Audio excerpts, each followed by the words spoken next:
This is LBC from Global, leading Britain's conversation with Nick Abbot. Oh,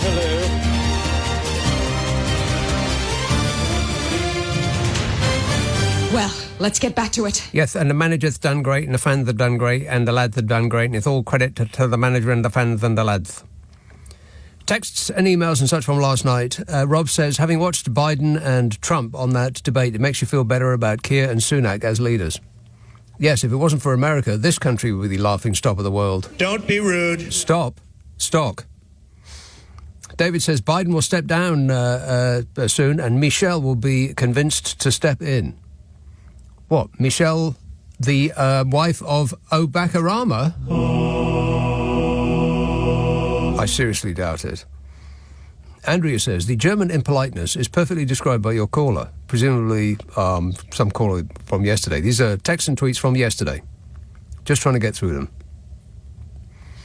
Andrea texts, the German impoliteness is perfectly described by your caller. Can't recall what they said. German impoliteness was a topic on this programme last night. I really should get around to listening to it.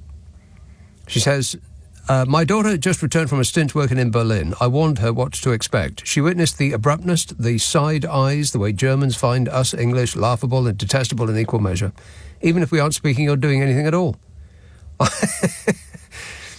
You can spot a Brit from a distance. Get Bette Midler on the phone and she'll sing it for us. Rock and roll! You can spot a Brit from a distance. There's just something about us. And you can certainly hear us from a distance in a foreign country. Because we absolutely, totally and flat out will never, ever try and speak in their language. I mean, as though we could understand what a German would say if they came over. They come over here, they speak their language. I mean, can you imagine the reaction of a German or French or anybody coming over here and they're just trying to talk to us in their own language like we do when we go abroad? And then just shout louder if we at first don't understand what they're saying. What's that? Sprechen Sie English? Anyway, I wonder what to expect, says Andrea. She witnessed the abruptness, the side eyes, the way the Germans find us English laughable and detestable in equal measure, even if we aren't speaking or doing anything at all. On the way home, the British Airways flight was filled with Brits returning home, and every other word was, oh, sorry, oh, please excuse me, oh, I can't help you with that. What are you talking about? That was on the plane. What was happening on the plane?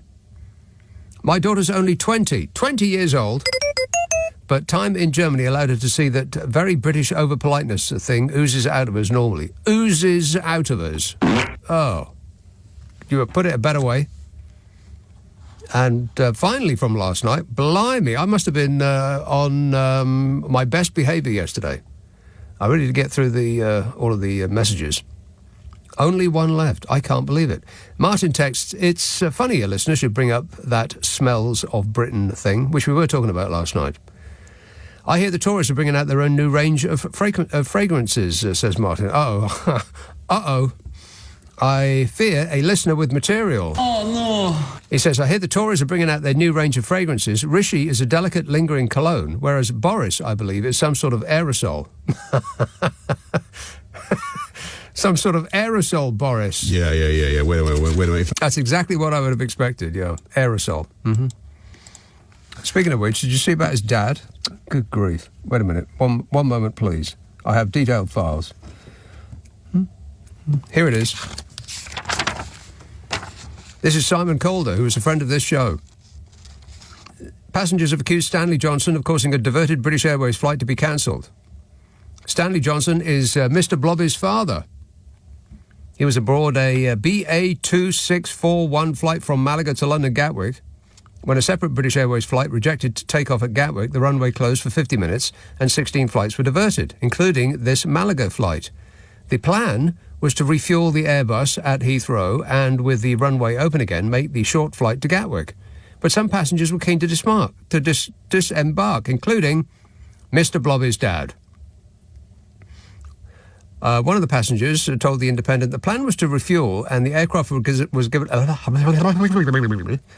The plan was to refuel and the aircraft was given a slot to fly to Gatwick. However, as Stanley Johnson decided he wanted to get off, we subsequently missed the slot. It took a few hours to sort, and ultimately BA cancelled the flight. So all of the passengers had to deplane and proceed through immigration and then take a bus to Gatwick. He said, with a car parked at Gatwick, we didn't have an option to just leave at Heathrow. It left 99.5% of the passengers with a bitter taste. At one stage, airport police were summoned to deal with the issue, passengers say.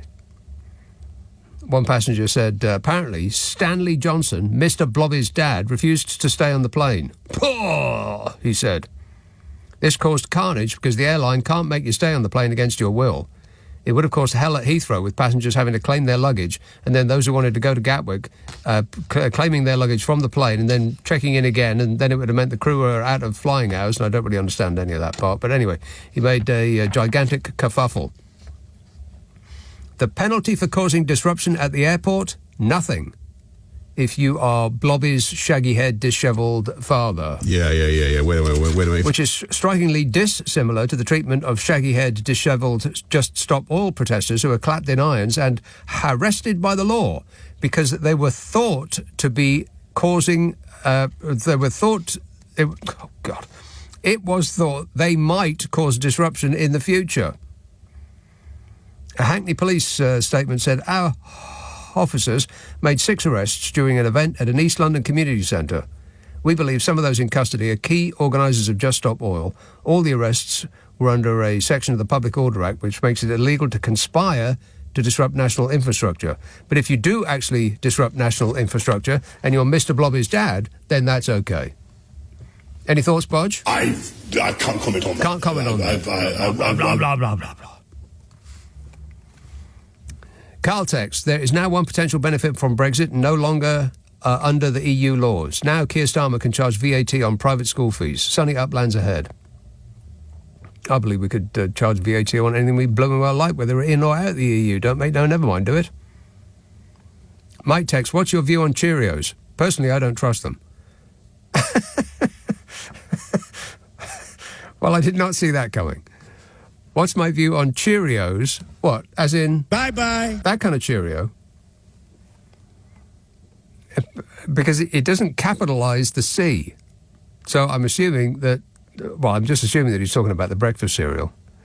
And I don't really have a very strong opinion, having never actually tried them. It looks like children's food to me. It looks like sugar in a box. No offence to the manufacturer, but you might... quite possibly get the same nutritional element from the box itself as to the contents. I fear I'm not making very much sense so far. Is that possible?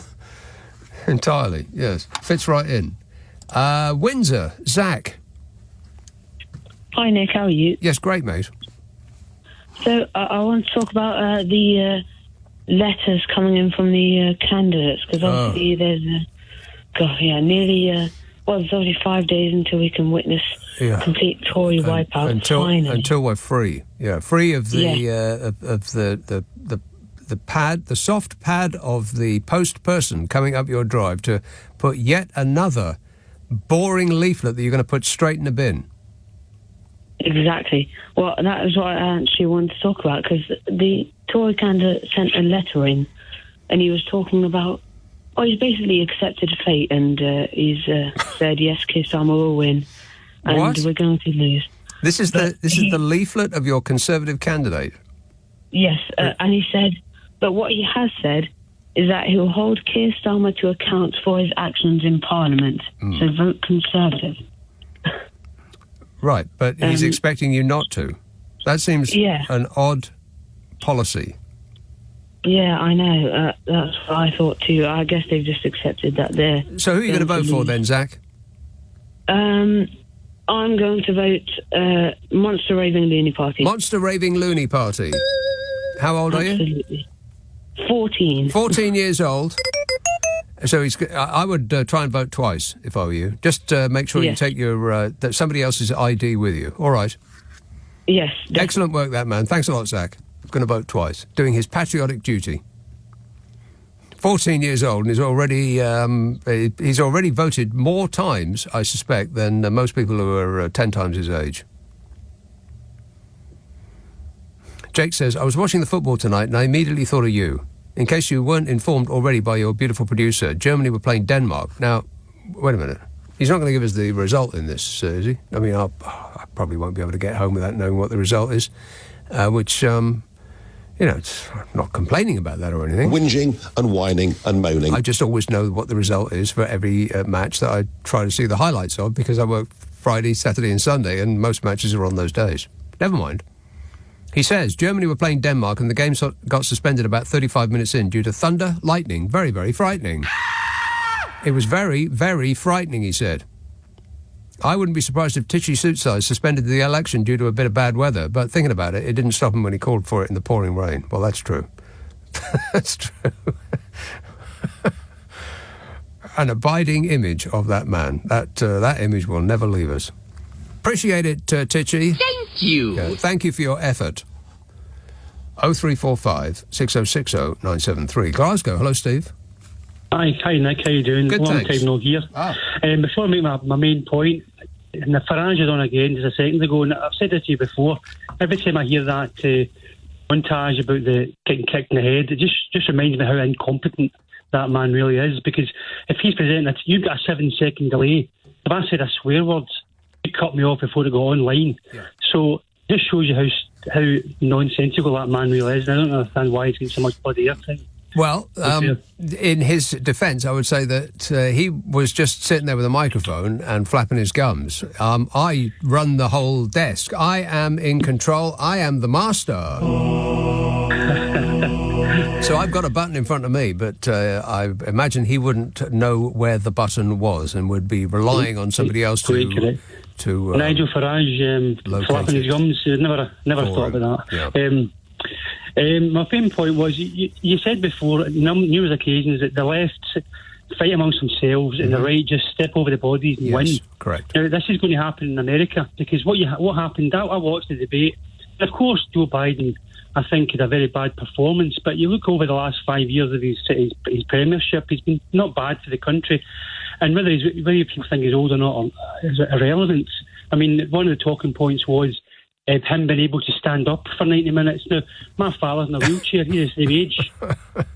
My father's in a wheelchair. Yes. He's the same age and the same competent ability. Yes. So would people be saying it to him, or if you can't stand up, you can't be president? I don't think that's a bit stupid. The point I want to make to you is that all his kind of supposed allies in the media and even in his party are supposedly talking about getting rid of him after one bad performance. Well, not just one. Well, I look at American politics quite closely, and that has been the catalyst. That performance last night was the catalyst. Yeah. For the musings. But what I would say to you is, you look at Donald Trump's performance even since 2016, the litany of nonsense that's come out of that man's mouth, and not one person has come out and said, listen, old man, you need to step aside because you're racist, you're an adjudicated rapist, you're a felon. Yeah, I think half of America has said exactly that, but that's not the half that is intent on voting for him, regardless of what he says or does. That's my point. My point is that the left are very quick to try and read out any kind of wrongness or any kind of perceived lack of ability. But the right just don't care. It's all about winning. No, I think, yes, I understand that, but I think that you've got this wrong. I would agree that the left do have a tendency to fight amongst themselves and then wrestle themselves to the ground, or form a circular firing squad, whichever you'd like to think of it as.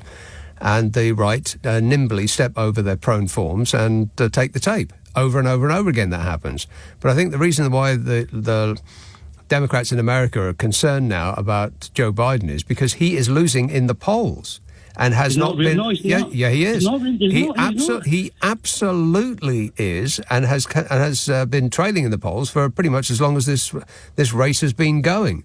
So they are concerned that with everything that has been coming out about Donald Trump, about how he's not really a very honest person. I'm a person that wants to tell the truth. I'm an honest person. Even then, people are inclined to keep supporting him if they were doing that in the first place. So Joe Biden is not budging the dial, and he should be. He should be way ahead. So now's the time, I think, to ditch him and get in somebody a little bit younger who can string a sentence together and actually fight back at this tangerine tornado. I'm disappointed, Nick, really am, because I thought you were quite attuned with politics in America, because there was 3 polls coming out after that debate. One was called Poll 38, and Biden had won. Out of 100 scenarios, he won 52 times, and Trump only won 47. No. I think you should look at that. The point I'm making to you, and what I would say to you is that you don't need to compare Biden to the Almighty. You just need to compare him to the alternative. And the alternative is terrible. Yes, correct. And the alternative is going to win, if you look at the polls. I mean, he just is. He looks... There's not much age between them. It's like 3 years, something like that. But it looks like 10. It looks like 20 years. I mean, Donald Trump, for all of his many, many failings... Oh, shut up! ...seems to be much, much younger and more vital than Joe Biden, who appears to be, as I've mentioned several times before, he appears to be made out of parchment. I mean, he looks ancient. And some people age more successfully than others. And Joe Biden is not doing very well. So you either just continue to go with a person who obviously can't do the TV debate thing again, and every time he speaks you think, wow, he's old, or you're going to replace him now, and you have to do it right now, because time is ticking on. But I appreciate it, Steve. Thanks a lot, mate. Nick Abbot on LBC. Call 0345 6060 973. Everything is going extremely well. Yeah, there was a gap that you could drive a bus through there, because I was in that break looking up this 538 polling company that last chap was talking about, and I knew I was completely correct in every respect. Trump is in the lead. I mean, it's a small margin, but by small margins the elections are won. And I believe that Trump is in the lead in the states that really, really matter. I mean, most people in America know who they're going to vote for, and they aren't budging, particularly Donald Trump's fans, because those people have joined a cult. They think he's been sent by Jesus. I mean, it's just ridiculous, but, you can't persuade them otherwise, lest you are met with a stern response, because those are the nuts with the guns. 0345 6060 973. Blackpool. Hello, David. Oh, good evening. Yes, David. David, are we on speakerphone? No. Oh, no. Carry on. Can you hear me okay? No. Okay, I'll carry on then. So Keir Starmer, you got to admire him, haven't you? What, physically? Well, just for the way he's just conducted himself. I like the way he conducts his hair. Well, his hair stays in place, doesn't it? Doesn't it ever? Yeah. How much product is he actually putting in that hair of his? You don't need to put all of that product in your hair. You just don't. You just don't. Doesn't move at all. But the way he just doesn't move, he just says, well, I'm 20 points up in the polls and I'm going to do nothing. Mm-hmm. Just stand there. It's a masterstroke, isn't it? Well, it seems to be working for him. And the debate with Rishi Sunak was just, he just didn't care, did he? He didn't even try to score any points. He just said... He didn't care. I seriously doubt that's true. Well, he just stood there and he just said... He just let Rishi Sunak interrupt, and he just said, "Oh, go for it then. Make yourself look silly." He just stood there and said, "Go on, carry on." I mean, I'd have been tempted to lose my temper. I'd have been tempted to say, watch out for Larry the cat when you go back to Downing Street, rat face. I mean, wouldn't you? Yeah, I probably wouldn't have put it exactly like that, but yeah. I mean, don't bring Larry the cat into it. Larry the cat is, it is entitled to its own privacy. But I do understand that whole rat face issue. Thanks a lot, David. 0345 6060 973. John says, I'm lying here suffering from a pretty bad migraine at the moment. Do you have anything on your soundboard that might help soothe my aching brain? Yes, certainly. The Daily Mail says a major poll of undecided voters reveals a terrifying Labour supermajority could be averted. A terrifying Labour supermajority? 1 in 10, amounting to more than 4 million potential voters, are unsure about who to back, giving the Tories hope of avoiding a wipeout, says the Mail.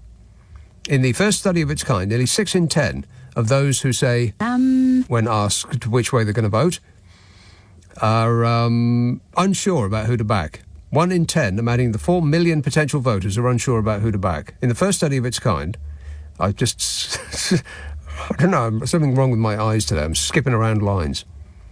In the first study of its kind, nearly 6 in 10 of the undecided say they're still weighing up whether they prefer Rishi Sunak or Skier, with less than a week to go.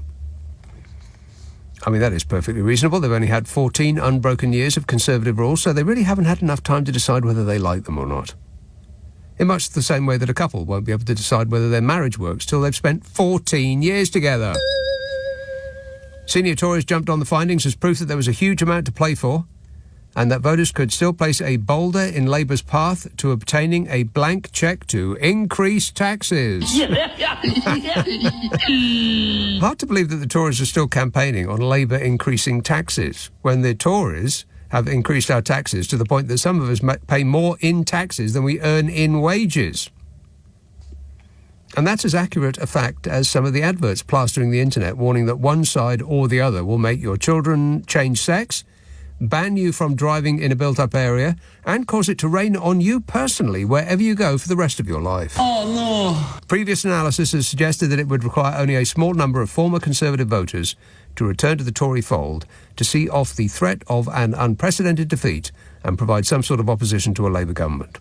Says the Mail, making it rather sound as though it's your patriotic duty to do that to ensure that some MPs do not get disappointed. We will fight them on what they might do if they get in, and we'll make stuff up in the hope that some people you really can fool all of the time, and we will never surrender till we're chucked out. And we have to go sit on the board of executives of some shady business that we did favours for when we could. That song's not long enough. It came as Reform, which threatens to split the vote of the right, was engulfed in a racism storm. Comments made by canvassers in Clacton, wherever that is, where Nigel Farage is running to be an MP, were revealed by an undercover Channel 4 news investigation. One volunteer was filmed calling the Prime Minister a bleeping bleep after advocating shooting those shooting those arriving by small boats. Not yachts, you understand, dinghies. People were absolutely stunned to hear that kind of language from a Reform Party worker. No one could believe their ears when they heard a Reform Party worker speaking in that way. And I seriously doubt that it will hurt their prospects one little bit. I mean, you aren't going to push fans away with those revelations. It'd be like Taylor Swift fans heading for the exit at one of her concerts because she said the encore was going to be more Taylor Swift songs. That's why they went. Rishi Sunak insisted that the election was not over as he issued a rallying cry to the undecided to get out and vote. And I would do the same. Hey, sheeple, wake up. It's later than you think. Just do it. 1 week to save the world. It's pretty much what he said. Rishi Sunak insisted the election was not over, issued a rallying cry to the undecided to get out and vote. He said it was 1 week to save Britain from Labour. This looks like a job for Super Sunak. Asked why voters, including those tempted by reform, should back the Conservatives, Rishi Sunak told the Daily Telegraph, "What I would say is a Labour government isn't just something that you buy and decide you don't like it, you can take it back to the shop and return it." And he's right about that, yes? No. No, because that's how democracy works. You elect a party, and if you don't like them, after giving them 5 years to show you how they work, then you can return them for a replacement that suits you more. He said it's going to have profound consequences for you and your family, potentially for decades. Yeah, we might go back to square one. Before the Conservatives visited 14 years of profound consequences on you and your family. The Redfield and Wilton poll of undecided voters, conducted exclusively for the Daily Mail, suggests there is little love for Labour leader Skier and his policies, across vast swathes of the electorate. There's that word swathes again. I'd bet they're the same vast swathes that say they don't like Keir Starmer's policies, who say they don't know what Keir Starmer's policies are. I bet the Venn diagram of those two groups, the ones that say they don't like his policies and who also say they don't know what his policies are, I bet the Venn diagram of that is just one circle. I'm talking Venn diagrams now, maths fans. Educational, this show, no? No. Of the huge numbers that could yet be won over, 59% said they had not decided whether Starmer or Sunak would make a better Prime Minister for the next 5 years. 12% didn't know what the question meant, and 29% hadn't heard of either of them. I made that up. But 23% really did say we are closer to not voting than to voting. Oh, no. Which drives me up the wall. If you don't vote, then the extremists who will vote will rule the country and your life. How can you even think of not voting? What more inducement do you need? Do you want a lollipop and a puppy for going down to the polls? How could you not be interested in who runs this country? I get the feeling that some people just throw a tantrum at there not being the perfect candidate in the perfect party that perfectly reflects their views on everything from immigrants and unisex toilets to rainbows and ice cream sandwiches. So they take their ball and they stomp off home. Hey, sheeple, wake up. It's later than you think. Nick Abbott on LBC. Call 0345 6060 973. This is preposterous. Jim texts, when Trump becomes president, Joe Biden, Hillary Clinton and quite likely Barack Obama will face show trials and subsequently jail for treason. Trump will declare himself president for life. And here's the most scary part. One of Trump's sons will take the title when Agent Orange dies. Well, which one? Uday or Kusei? Or maybe his daughter. You know, the really hot one, I would be dating her if she wasn't my daughter. What's weird about that? He says, think North Korea. Still, cheer up, the football's on. Oh. Yeah, I'm not entirely sure that that's going to cheer the nation up. The football. Boring. Really dull. Tim texts, I'm just enjoying a bowl of Cheerios and I'm 73 years old. Wow.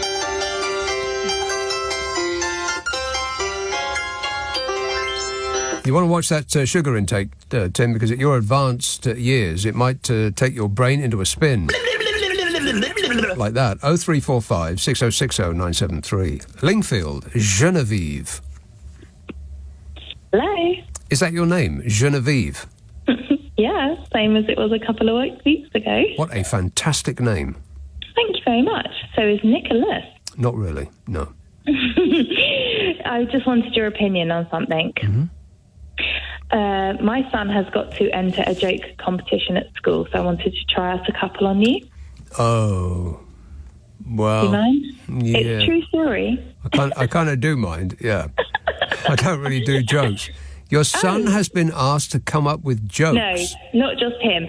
They have to enter into a post box. Yeah. A joke with their name on it, and then they have to say it in front of, I think a teacher reads it out in front of the class or the school, and then if the school gives a big laugh, that joke is the win. Right, but the problem with that is that telling a joke is all about timing and delivery. That's right. And so if you've got an unfunny person telling a very funny joke, then no one's going to laugh. Imagine your most boring maths teacher. Yeah. And she is, or he is, delivering that joke. That joke. Mm. It's not funny anymore. That's right. Yeah. And that's what I was explaining to him. But, you know, kids, whereas a very, very funny person doesn't really need material. Yeah, Tommy Cooper famously used to walk on stage and he would just go, ugh, and the audience would be in hysterics. He didn't have to say anything at all. Yeah, I think there's something about like a shopping list or something. You can deliver like a shopping list. Yeah. If you deliver it correctly. Yeah, I agree. I think it's a complete waste of time too. Anyway, I'm going to try the two jokes that he wants to submit. How long are these jokes? Oh, super long because he's 9. Super long? Of course they're not. It's a child. He's come up with like a joke. They're not that, they're short. Ready? Okay, go ahead. Number 1. Mm-hmm. this is what he's put in the postbox anyway. Now, wait a minute. How old is he? 9 years old. Right, okay, go ahead. Why did the man fall down the well?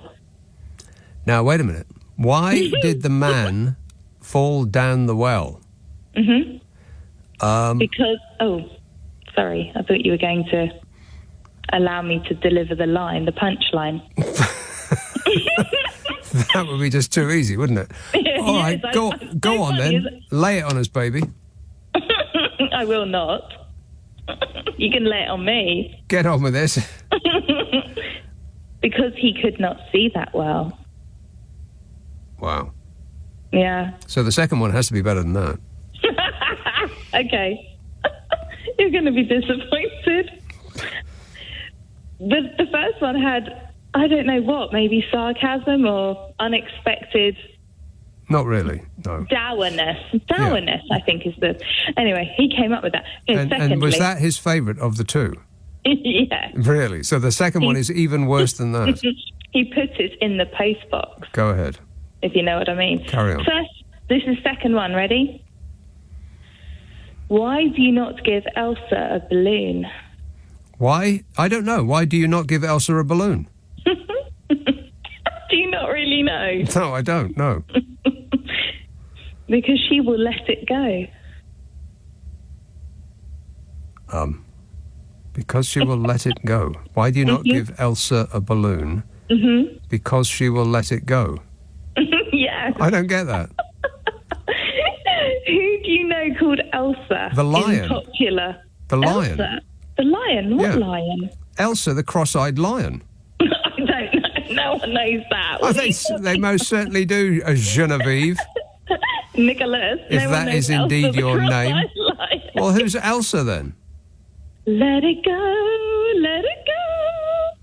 I have no idea what you're talking about. You do. No, I have got no idea. Wait a minute. Do you know what she's talking about? Yeah, I know the reference. What is it? It's from the Frozen film. The song. Oh, for crying out loud. Thank you, Genevieve. You have delighted us enough. Painful. Frozen? No. And furthermore... No. I would go with the first one if I were you, Genevieve. At least that makes sense. All right, okay, thanks a lot. You're welcome. Tim texts... No, I've read that one already. Andrew says, Republicans don't have an alternative. Democrats do. They can't hang about, though. Yeah, they can't hang about. That is completely correct in every respect. The Republicans do not have an alternative. They're all in with the screaming Mimi. But the Democrats do have an alternative. They should just get on with it right now. Just bite the bullet. Replace I mean, he just appears to be so old that it's amazing that he's still alive. It's like an exhibition in the British Museum. He's like it's like something that a foreign country would be asking for back. 0345 6060 973. But the problem with that, of course, is that as the president, you don't run everything. You just surround yourself with decent people who do run things. Unless you're Donald Trump, of course, when you just concentrate on how much money you're going to make and how much power you can grab, and you allow some of the world's worst people to run the government on your behalf while you waddle around a golf course.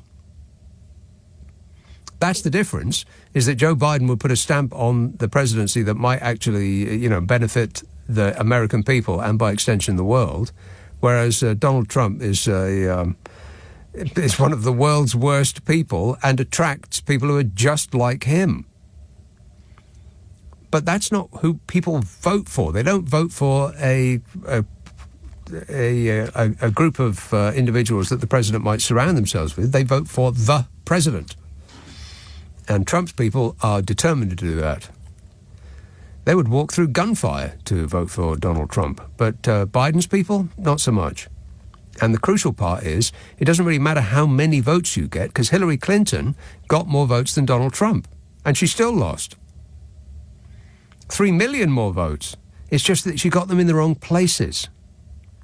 You have to get those places in the middle that don't have hardly any people in, but are significant anyway, because that screwed up system they got over there.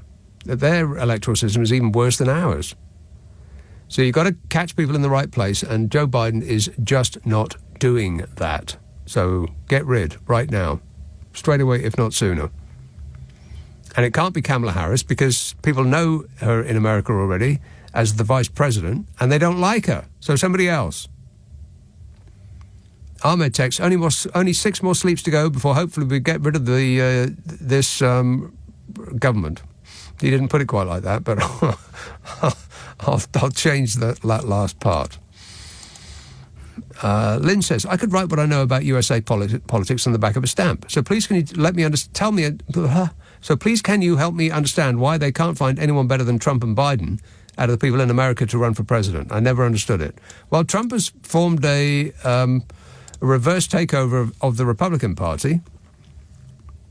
Amazing, really. I mean, the most powerful and rich political party in the world, and Donald Trump took it over in a jog. Well, not even a jog, a stroll. He didn't even break a sweat. It was easy for him. Some clown off the telly just waddled in and took over. And they all rolled over on their backs for him to scratch their stomachs. And so they're stuck with him now. Joe Biden, on the other hand, well, he is the current president of the United States of America. And he definitely should not be going for another go at it.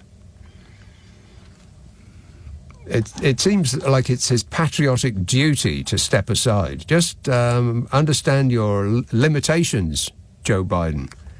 Notting Hill, Ashgan. Hi, Nick. Evening. Hi, how are you? I could be better. There's loads of things to talk about, apart of the jokes. But yeah, I was thinking about this last night about banging on the immigration and immigrants and the small boats. It's this drum, and the drumming hard. Despite we have schools, they're not fit for a student. 20% of our schools, stated schools, they are dangerous to kids. Some of the schools need a refurbishment. Oh, right. They're falling down. Dangerous in that way, right? Rather than the kids also, taking knives to school. Yeah, I get it. Yeah. It's basically, if you remember, they used to have to use some material. They said they have to come out. You remember the crumbly concrete. Collapse. Yeah. Only the flakiest, crumbliest concrete. Absolutely. Tastes like concrete. Never tasted before. Yeah. But yeah, that's one. The one corner, a small bit of these problems this society has. And I don't see what this has to do with immigrants. Are you saying that people are concentrating on the immigrant problem and ignoring the actual real life problems that we do have? Right, okay. Absolutely. But that comes from the media. That comes from the people who want attention, who wants to take your attention from the main problems. Yeah. And then just get famous and also get reach, like, Reform Ltd, it's a company. Which is the 8th part of shares with Nigel Farage. And they're just taking thousands of people every day, and as a 25 quid each. So that's the one income. And another income is they're just going forward with the nonsense, and then people are, just getting obsessed about this thing. Say, oh, he's not doing anything about immigrants. And they're coming with the dinghies or small boats, and then they are going to take all the hospitals, they are going to take all the schools and GPs, and we're not going to have any schools. Right. There's a lot of words there, Ashgan, and I understand each word individually, just not in the order that you're putting them in. I mean, there's a kernel of a thought there, but it's not really germinating for me. But I appreciate the effort. Thanks a lot, mate. Leading Britain's conversation. Nick Abbot. Alexa, send a comment to LBC. You've got a good, your mind is a little bit, three-dimensional. This poll that the Daily Mail have undertaken, which suggests that quite a lot of people, like one in... hang on, I'm going to cough. God, whatever that thing was that I got a couple of weeks ago that made me take a day off, it's just sticking around. What is that? There's quite a lot of people who've had that, haven't they? A lot of people in this building had that? I've not, so... Oh, well, aren't you lucky? I've not. I was smart enough to avoid it. A major poll of undecided voters reveals that a terrifying Labour supermajority could be averted, says the Mail. 1 in 10, amounting to 4 million potential voters, are unsure about who to vote for. I can't believe it. 1 in 10. And this poll suggests that Daily Mail readers are among the largest group of undecided voters. What? Yeah, Daily Mail readers are among the largest group of undecided voters, says the Daily Mail.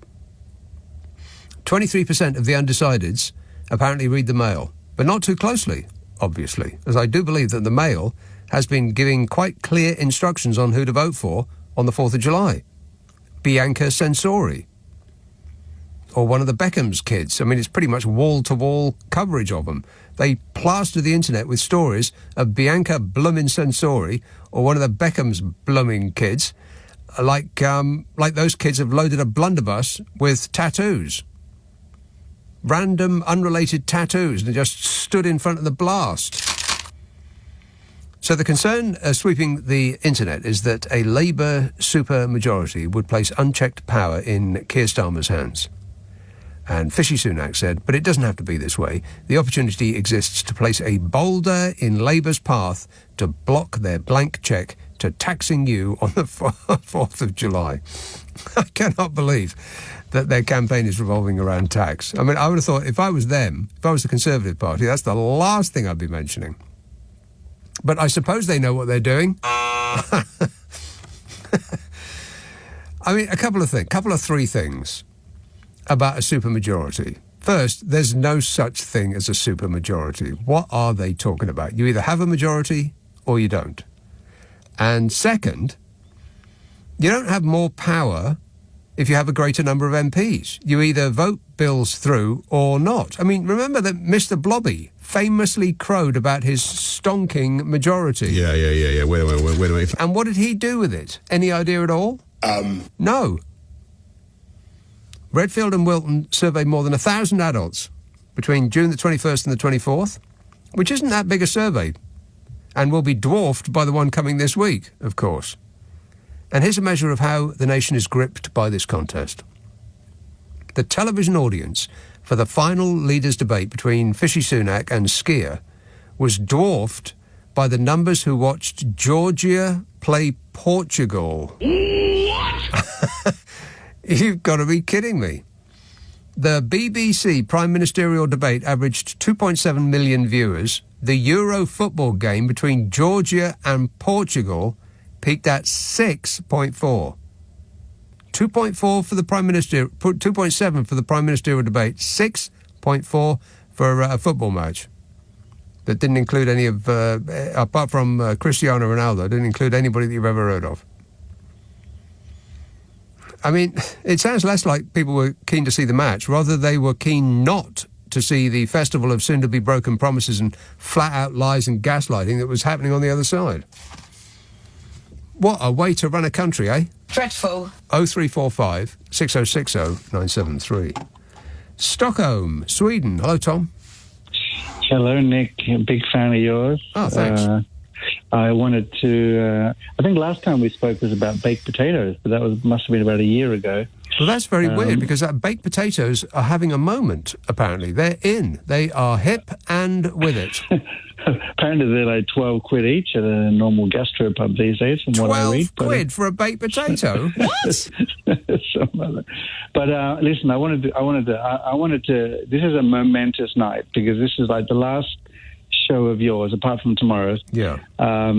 Before the election, you know, and I'm just looking forward to this election, just like you, so much. It's going to be like it's going to be like the Berlin Wall falling down. I think it's just you and me, though, Tom. I sort of get the feeling that I would not be surprised if we had a record low turnout at the polls. I mean, it irks me to even think it, let alone say it out loud. But I bet that's the case. I'm going to put a number on it: 43% turnout. I bet it is.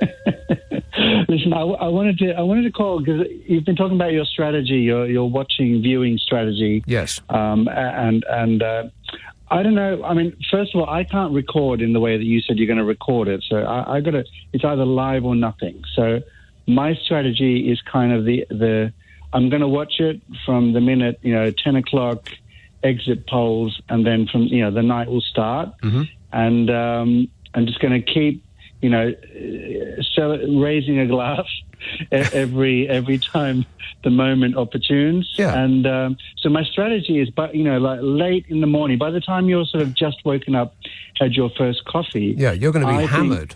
I'm ready. I'm ready. I'm going to probably pass out at some point, and then I'll wake up, and it'll be like a 14-year dream. It's just like I've woken up. Yeah.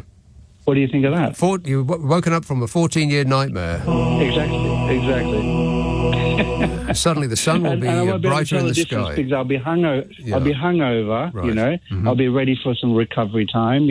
Feeling dreadful. Yeah. So that's going to be my strategy. Don't know. I would. Why can't you tape it? I don't. It's all basically. At least, I'm assuming you've got a certain provider that has a certain box. Right. You don't have one of those. Right. Whereas we don't have those here. Okay. Right. It's basically you get cable. It's basically cable without the box, so there's no way to record it. Right. Gotcha. So you're stuck with it then. What are you going to be doing on Friday? Sleeping. What you mean? Well, no. I mean, I'll be up all night. So obviously, I mean, the thing is, the sun will be up about 2 or 3 in the morning. Oh, so what? So it gets light here pretty early. 2 or 3 in the morning. Blimey. Yes, so, on one side of the house, 10 o'clock, the sun was still shining at 10 p.m. Yeah. And it'll be shining in the other side, the other corner, about 2 or 3 in the morning. God. This time of year, because we've just had midsummer, obviously. Yes. So, and then the inverse of that is the winter, when you barely see the sun at all for months on end. Right? It's not that bad, because that's only up super north. Yeah. I think we're on the same, where I am, I won't give any details, but like roughly latitude of Aberdeen, and I'm still in Sweden. Right. You won't give any details? What, like people could locate you by your latitude? Well, no. But listen. The thing in Sweden, you can actually look up anybody. If you know their name, you can look up what they earn, who they're married to, whether they have a car, what type of car. You can just Google anybody. So I'm not going to get anywhere. So I won't digress. But that seems a bit weird. You can look up anybody in Sweden and find out what kind of car they've got. Okay, so look, you could go into Google Maps, go to a random Swedish town, find a house, right, just randomly on Google. So you find out what that address is, and then you can look up who lives in that house, and it will then tell you the name of the person.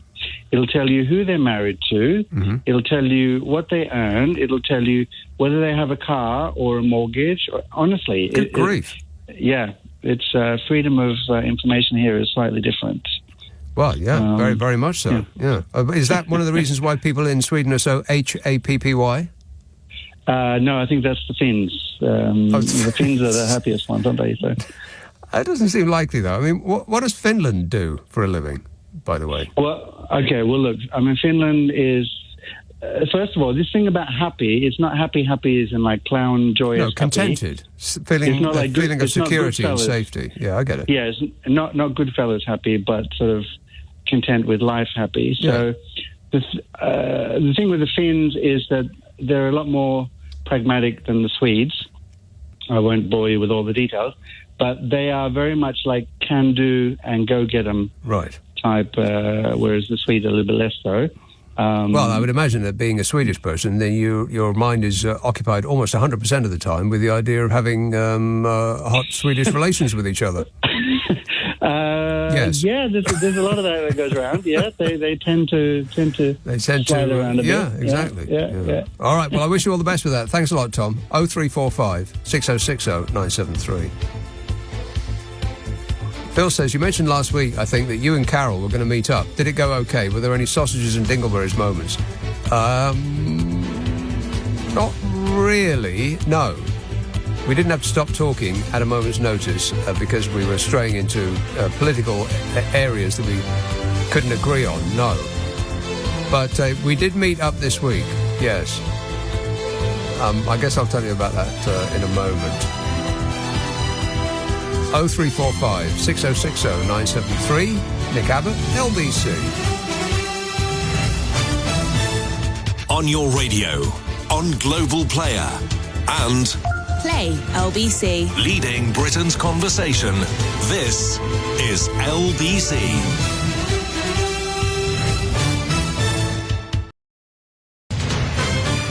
This is LBC from Global. Leading Britain's conversation with Nick Abbot. Okie dokie.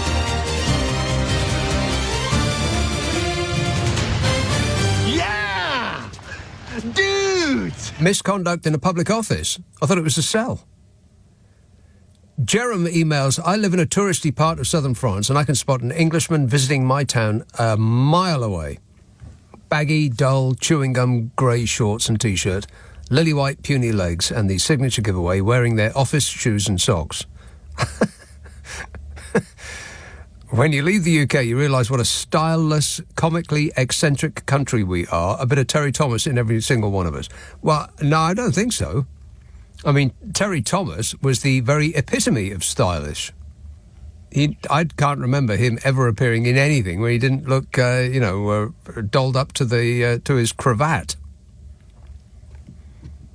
But British people, they just, I don't know. I mean, we famously don't do summer clothes very well. So we just peel off a couple of layers.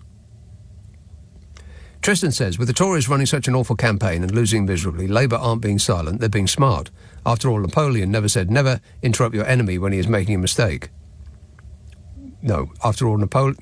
He didn't never say that. He said that. Shall I say it again? No. Never mind. And Karen texts, 63% said cupcakes. Well, that's just a fact. I have no idea what that was on about. Let's have... who's been waiting the longest? Be totally fair about this. Cambridge. Hello, Andy. Hello, Nick. Yes, Andy. I am so angry at myself, you know. Mm-hmm. I bought... After getting jealous of the guy from Japan, I actually bought a landline because he sounded so clear all the time on your show. Right. But I obviously I've got no one to call because I don't really use the phone. But I haven't called you. I've gone use my bloody mobile. I just realised the other day that I do actually have a landline number. I had no idea. What is it? What is it? Have you got a pen? Guess what happened the other day, Nick? Right? Tell me. I couldn't believe it. It's like a bloody scam. Basically, I applied for my passport because I'm going to Poland to see my partner, and they replied saying, "We got your passport application. Can you send us your passport, please?" And I was like, "What? You've got to be joking me. It's my only ID, Nick." Yeah. Oh, you mean you need it for the 4th? Yes. Right.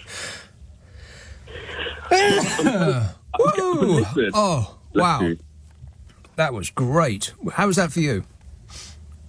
Do you know who loves you doing that? Who?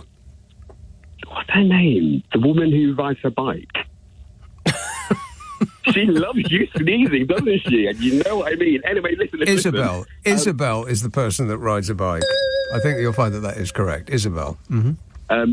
Anyway, I'm going away, so I had to send my passport in. But you'll never guess what. You know, you always ask what has got better during the Tories. Go on. Look at you now, and he sounded so nice. Well, listen, one thing I think has got better under the Tories.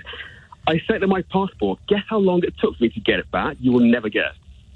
Okay, so you actually did send your passport in, even though you need it to vote on the 4th. But I just thought, look, no, listen. I just thought, look, I'm going away. I have to get a passport, right? Okay, so it took 6 months. It took 48 hours, Nick. Wow, 48 hours? Yes. You must have been rushed through as a special case. But then, do you know what? Well, the reason why I actually called you up today, I'm still a little bit sceptical. It's like the passport's come, but it looks like a increased the red one. It looks like a bit of a joke passport, and I think it's a trick. Again. No, it's not that. It's not that European surrender pink passport. It's His Majesty's blue passport, which a lot of people who hated the old pink European one are delighted to have in their possession. But as they don't really like foreigners that much, they'll put it in a drawer and never use it. That's even allowed on the phone, that thing. Anyway, listen, I've got a scoop for you, Nick. Yes. Okay, so you know that Nigel Farage actor guy? Yeah. So Nigel Farage, on his Twitter page, I don't use Twitter, but I went on his page to get the link for this actor and this actor's agency website. Now, online, there's an internet archive, which is basically automatic, and it's just like a Google spider, and it's been archiving the internet, I don't know, since for hundreds of years, basically, right? And this actor's website, this actor agency, is being archived. I've got it in front of me. It is being archived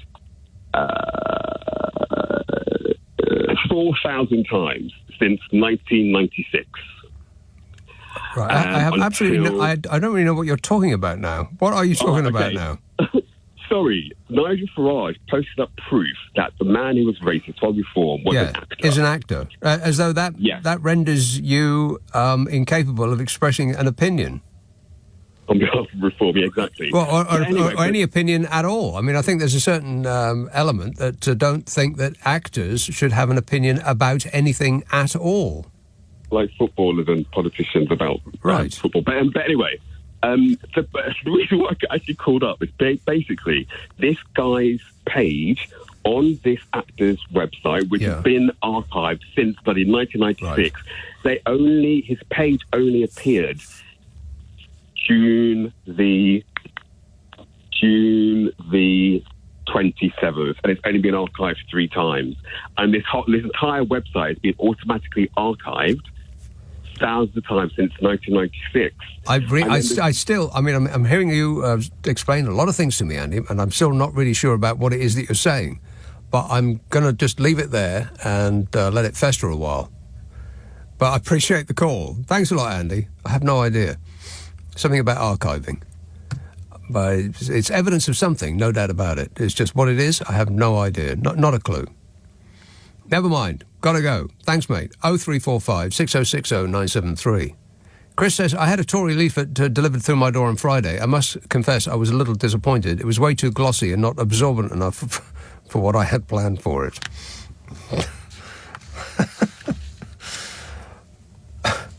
Let's clean it up a bit, shall we? West Devon. Hello, Rose. Oh, hello. That was great, wasn't it? You'd get some brilliant texts. Very quickly, before I launch forth, that chap, I think, was referring to me. Because when you did a sneeze once. You did it twice to me, actually. Oh.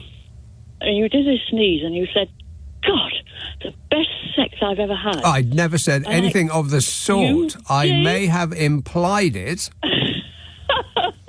And I had an automatic response which just came out, but I thought of a better one subsequently. Mm-hmm. I thought what I could have said, or if you did it again, and you never did, was, well, if I'd been a certain actress, because if you'd said that's the best sex I'd ever had, then as this certain actress, I would have said, in that case, you better come up and see me sometime. Oh, right. So I thought that was rather lovely. Well, it's a good job I didn't then. Yes, it was. Don't you think that was a good imitation of Mae West? You weren't even trying, Rose. That was awful. Anyway. Oh, well, I tried. No, it's the other chap who rang earlier from Stockholm. Mm-hmm. I had to ring because I'd been having this nightmare, this thought earlier on, exactly the same. Well, first of all, this is our last 2 shows with you before crunch date. Yeah. But also, more importantly, I suppose, I suddenly thought it has been a nightmare, and you just have to switch off from it. And the thought that all these, or lots of them, could be obliterated, because it has been a nightmare. You know, and I haven't even got telly. I just imagined these people who are in charge of us, they're trumpeting their cruelty. They're favouring mass destitution. You know, and whatever their sins, the Labour Party, they're not that fond of wanton destruction either. But you see, will it happen? Because what I'm thinking now, I did hear a little bit of LBC earlier today. I think it set me off on this thought. What the press may well do now for the next 5 days is all this fiction of Labour as the party of huge the buzzwords, huge handouts to layabouts, and that they're woke, i.e. they're too soft on anyone suffering, whereas we good old Tories will urge anyone who's suffering to pull their weight. And I think it's too late for all that now. I think it's too late for all that now. I mean, I was expecting them, the Conservative Party, to go on woke issues, because that's what they promised us. You remember Lee Anderthal? He said that what we're going to fight the next election on is unisex toilets. It's pretty much that. Oh, yeah, that's right. You remember? And I was expecting that. I was expecting just a tsunami of, misinformation about woke this and woke the other in order to, fire up people and get them really angry at the prospect of, having to call people by their correct pronouns and whatever. But we haven't really had anything like that. What they've been going on is that Labour are the party of high taxation, which coming from the Conservatives, is just not a winning policy. It's not a winning argument, really, because we know how high taxation is under them. So they would be the last thing I would have mentioned were I them. I would have gone with, I don't know. Well, I've got an idea. Yes? Well, you see, I think it could just be things like the Telegraph, rather than the actual party. I think this whole thing of being too kind to people, I think that is a winner with so many people. I mean, it won them on 2015. You know, our stringent clampdowns, they always clamp down on everything, on sort of namby-pamby ideas like human rights. And then, people have died, so many people have died as a result of their policies. And basically that's all part of life's rich pattern, isn't it? It's that whole attitude. Well, these things happen. People, haven't got enough to eat. Well, they must have done something wrong. I think they might dig up all that idea. I think the problem that they have is that... Give people the idea that Labour will break the bank by giving money to welfare. Right, yes. Well, I think that would probably work better for them than what they're doing at the moment. And I really find it a bit difficult to get a handle on what it is that they're proposing. How are they trying to sell themselves to the British public? And if I could come up with, one or two suggestions or one or two sentences to just sum up the Conservative Party's position, I don't think I'd be able to do it. I don't really know what they're proposing. What are they promising? It seems to be an entirely negative campaign, but I guess that their problem is that every single thing that they would accuse the Labour Party of being of potentially doing, they themselves have already done.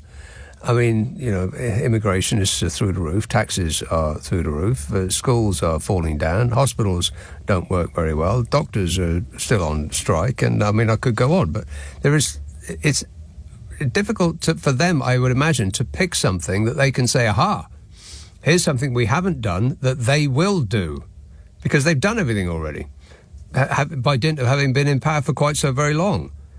So I suppose they're in a bit of a bind, trying to come up with something new and fresh that they can promise us that they haven't already told us that they were going to do. Here, Rose, just past a break, but thanks for that. 0345 6060 973. Tony says, Rose is slightly incorrect. When you sneezed once with her on the phone, you said that was the best sexual experience with my clothes on. That doesn't sound like me either. Well, a little bit, maybe. I agree, though, says Tony. I love the feeling of a good sneeze. And normally, after a sneeze, I can hit a high note. Woo! Like, ooh, better not do that again, because that actually hurt. Whatever that was, that thing that I got, it has not gone yet. But, not that I'm complaining. Whinging and whining and moaning. LBC. And one, two, 6 million. Yes. That's not quite what I was after. This is LBC with Nick Abbott. I was on the wrong page entirely.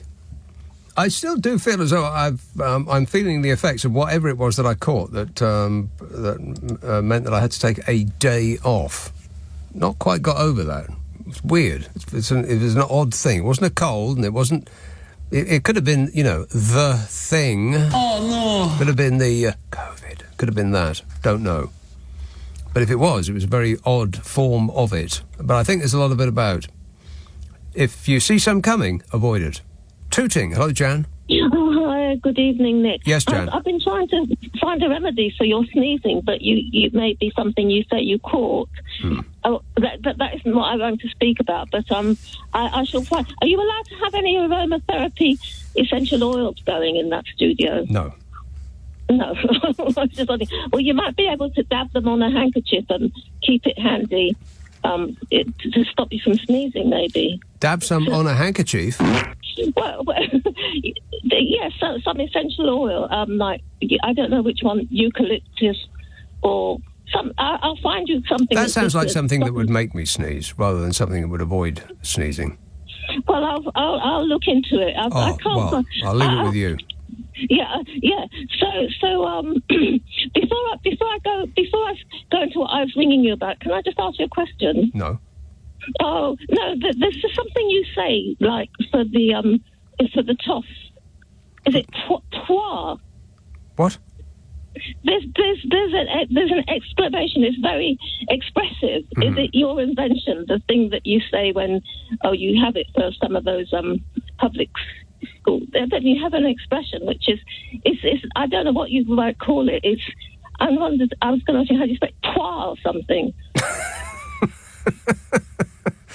Is it you? When you mention what's his name? Yeah, Boris Johnson. Yeah. Wait a minute. Yeah. I go. You have something like that. No, just say that again. Yeah. No. No, I think it's great. Right. Well, it's one of those noises that people like him make. Like that. Yeah, but if you spelt it, how would you spell it? Is it like something in a cartoon bubble? I would spell it as follows. Yeah, Okay, write that down. Anyway, I think it's I like it. I think it's quite excellent a way of characterising. All right. Now, what was it you called about? So I was ringing about this. It's uplifting because for all the apathy that may happen with this extraordinary election up to on earth, but what's exciting, you must find exciting, is the pressure that the press can put on governments, which I mean, the manifestos is absent. Like this. I think it's great what the independent paper's doing. What is it doing? They're one about saving Britain's rivers, a big campaign, and they've got a manifesto, and they've got some of the biggest. I just find it. I thought it was uplifting. This is democracy, where instead of people going to vote that way, they can join these campaigns that the press, like the Eye, has taken the initiative to do. The Eye newspaper, like Save Britain's Rivers, and they've got some of the biggest, like the National Trust. They've got some of the biggest environmental groups, as well as the National Trust. I didn't know the National Trust had so many responsible for protecting 500 sites, and it's the largest farm owner in the UK. I didn't know that anyway, but they're behind this thing about saving Britain's rivers, as well as very, very many... yeah, well, if they're trying to save Britain's rivers, then they've got they've got a tough road to hoe. But they've done the manifesto. Have you seen their manifesto? Whose manifesto? The Independent newspaper. They've been publishing it. The Independent newspaper's manifesto? Yeah, it's great. They're calling on the Eye and all the pressure groups that have joined them, the conservation charities and all the environmental groups. They've done it so cleverly. It's great. I want to add my name to it, but not a manifesto though, really. A campaign you're talking about. No, they have. They've got a manifesto. They're calling on the next government, to which everyone comes in to clean up our rivers. Yeah. No, not just to clean them up, but they've done actually a manifesto. They're mirroring. Right, like a campaign. It's a campaign. It's not a manifesto. They're not running for office. They've got a manifesto with It's 5 points. not running for office. It's a campaign. Newspapers love campaigns. No, but they're putting. They're almost look. They're saying, look, the eyes falling on the next button. Jan, calm Have you down. seen it? No, I have not seen it. No, calm down. But it's just a newspaper campaign. They see a gap in the market and they say, right, well, we'll fill that with a campaign because, there's not really very much news. There's a lot of news around, but there's not new news, and that's the issue. Newspapers have got to fill all of that paper, and there's the same old stories, but they've been the same stories for about a year now. Ukraine and then Gaza, and schools are falling down, and people can't get seen on the NHS, and etc. and so on. There's very little new news about. So that's where newspapers like to fill the gaps with campaigns.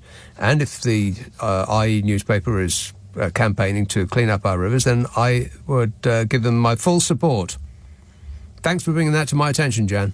Cheers, my dear.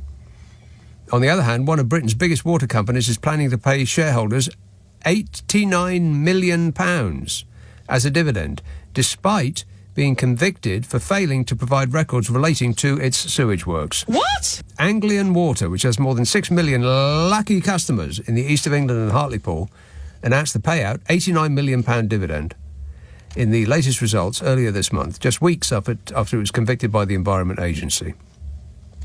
The supplier was found guilty by Peterborough Magistrates Court of not complying with a requirement to provide financial records for its wastewater treatment works, with sentencing to be confirmed next month. Sentencing. The verdict came after Anglian Water was fined £2.65 million in May for allowing untreated sewage to overflow into the North Sea. The fine was later reduced to £300,000 by a judge. Good grief. So their fine was 300 grand, and they handed £88.6 million dividend this month, and a £79.9 million dividend in 2023. So the fine is peanuts. I mean, it's 2.5% of the amount that they're rewarding themselves for a good job well done.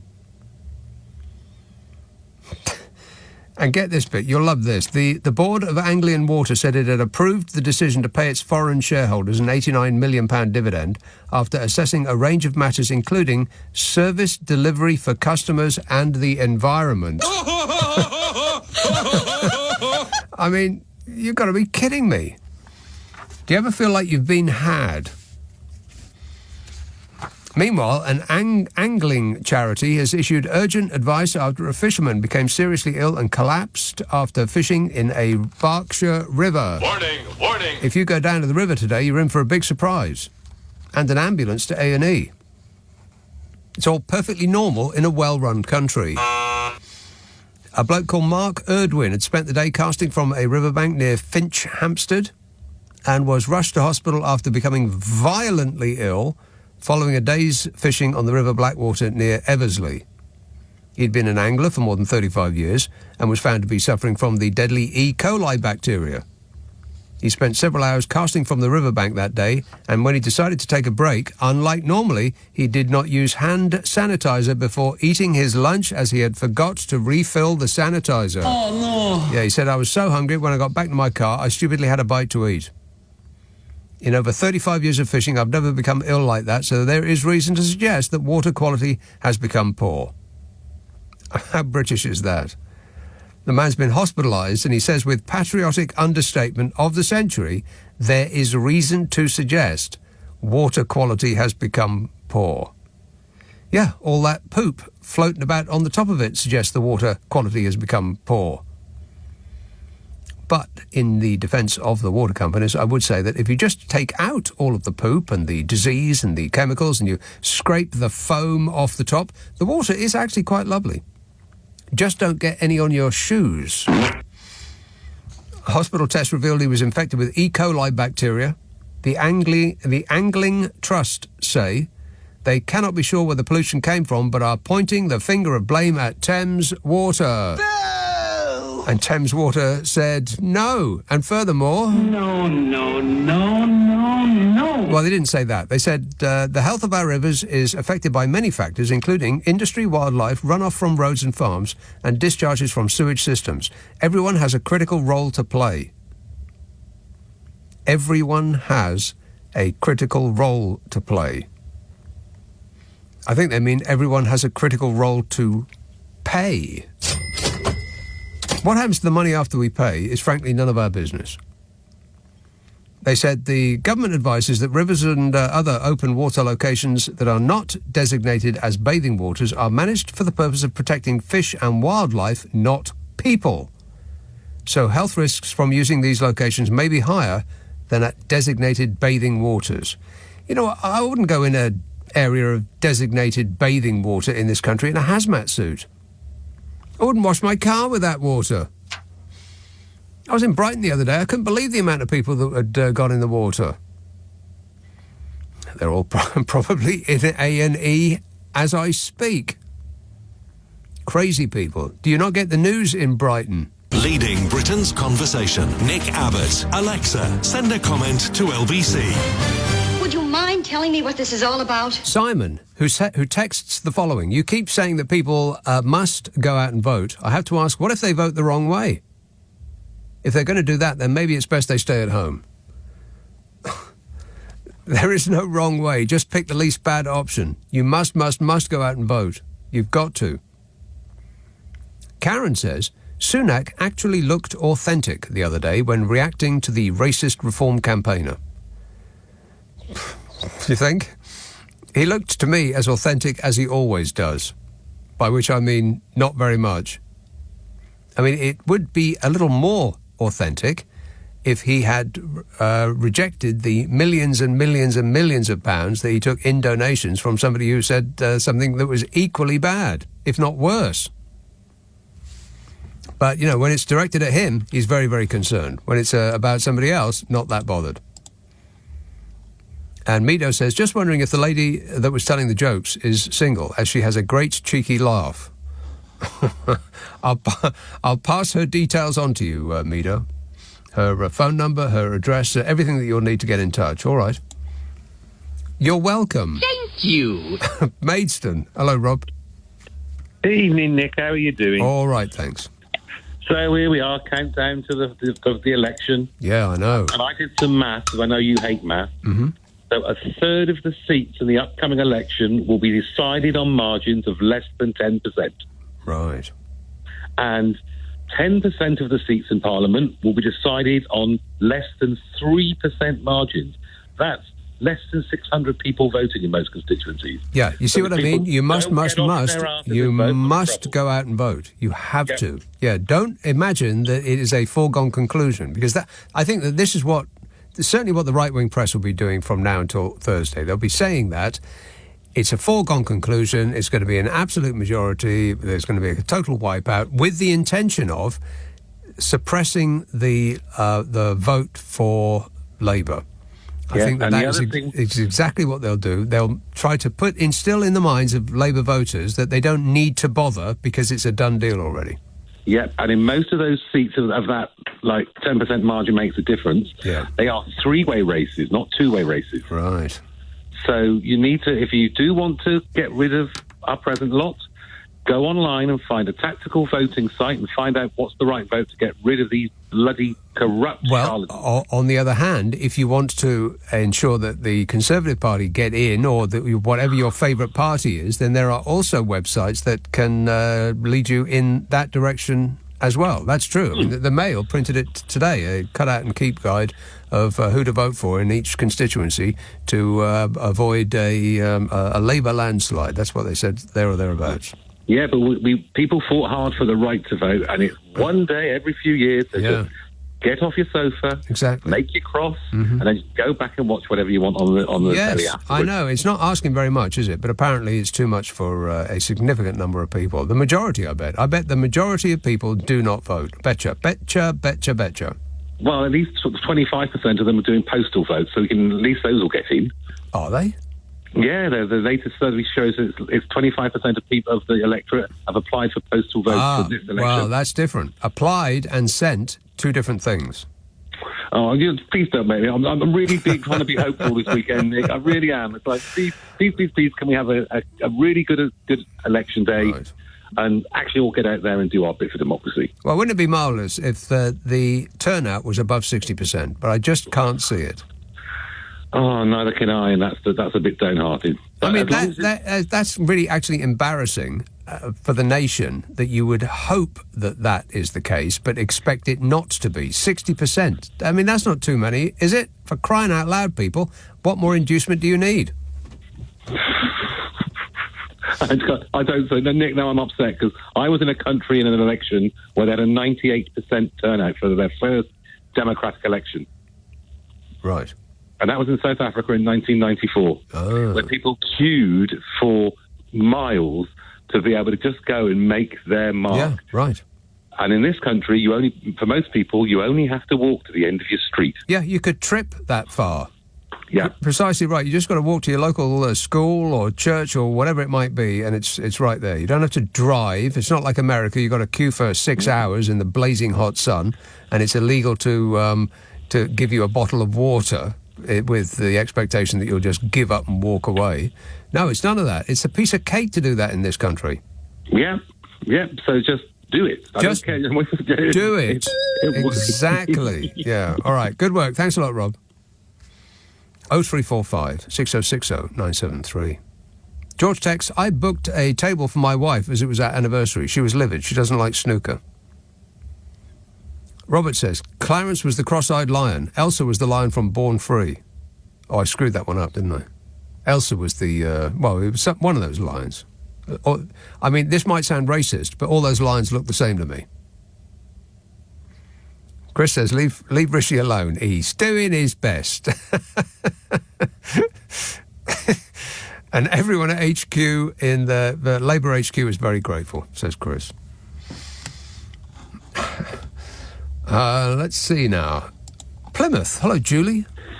Hello, Nick. I hope you can't hear any annoying bass in the background. I've closed the window, but there's some sort of live music event going on outside. Oh, no.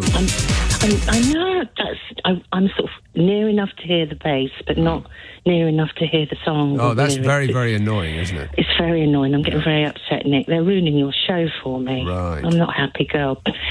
But someone's just told you about the lions. Mm-hmm. I mean, yes, that's important information we must get correct. Yes. Clarence was the cross-eyed lion. Elsa was the lion from Born Free. She was the movie star. She was the majestic lion with the McKennas. Yes, very important. And Genevieve's lovely name. I liked the Let It Go joke. That was quite clever, actually. So if she's still listening, I'm putting my vote in for that one. But that's referencing a children's cartoon, isn't it? I mean, no wonder I didn't understand it. Yes, exactly. But her son is 9. So, and she sang for you. I mean, come on, Nick. Where's your heart? You've been spending too much time with that Carol. Yeah, I have. I've become hard-hearted. That's right. Oh, no, I'm only joking. And Carol's lovely too. Well, let's not get carried away. No, okay, but in case she's listening. She definitely isn't. Okay. Well, I want to prepare you in case you watch the Legends slot tomorrow, because Miss Shania, she comes out on a horse in Las Vegas. Well, don't tell us. Well, I don't want it to blow your mind. And she's in a field, so it might happen. Yeah, I seriously doubt that she's brought her horse with her. Well, there are a lot of horses over here. Yeah, she might come out. She might come out on a cow because it's a cow farm. I'd like to see that. You've made it really more interesting now. I can't wait now. I'm just going to have to watch it. We'll have to wait and see. And finally, there's some good news for you if you move address. You know the person standing with the rubbish receptacle in his name? Oh, yes. He wants to ban noisy food from cinemas. From cinemas. Public spaces. Yes, correct, Amundo. Yes. I know. I thought Nick is just going to be like so on that, so it's a shame. But I it's, want you know, the name of the person who invented the idea of popcorn in the cinema, because that is the worst food of any food that I can think of, including its smells. I mean, it smells like old feet, doesn't it? It's an old sock. All cinemas smell like feet. And it's not feet. Hot dogs don't smell good either, do they? No, they don't. That's right. Yeah, but at least they don't make a noise. No, I think maybe like 1 or 2 barley sugar in your pocket, and that's probably quite enough. Yeah, you don't need to eat. For crying out loud, how hungry are people? God, we're grazing like cows. You do not need to eat while watching a film. Just sit there and shut up. Is that too much to ask? No, not at all. It's a shame we can't vote for it, but, you know, never mind. I want to wish you a really enjoyable election, and when you're watching, I'm going to stay up and watch it. I always have to. Right. Because I like to see as much disappointment, hopefully, as possible. Yes. And it's not just the pundits as well. Yeah, I want to see the disappointment etched on the faces of, well, I've got a list of people that I want to tick off one by one as they go. Yeah. Are you feeling hopeful? I'm ready to be disappointed, let's put it like that, because there's a couple of individuals that I really, really want to lose, but I suspect that they might not. Oh, gosh. Well, fingers crossed. I mean, come on, British people, as you say, let's hope it's a really good turnout. But that whole Shania Twain, that sounds very, very, that almost exciting. I mean, I'm almost on the edge of my seat. I didn't want it to blow your mind. I just thought, I bet Nick hasn't seen like a horse. I mean, if she comes before. if she comes on a horse, that would impress me. But if she comes on a cow, that don't impress me much. Excellent work, Nick. All right, thanks a lot, Julie. There you go. See, I'm hip. I'm with it. Neil texts, I'm so looking forward to Labour getting into government. They'll finally be able to put the extra £350 million back in the NHS. £350 million. Anybody seen it? Or any of the other promises that were made before that fateful day? How's Brexit going, by the way? Brexit's going great. Glad to hear it. 0345 6060 973. I hear that everybody knew what they were voting for. That's what I heard. Ipswich. Hello, Emma.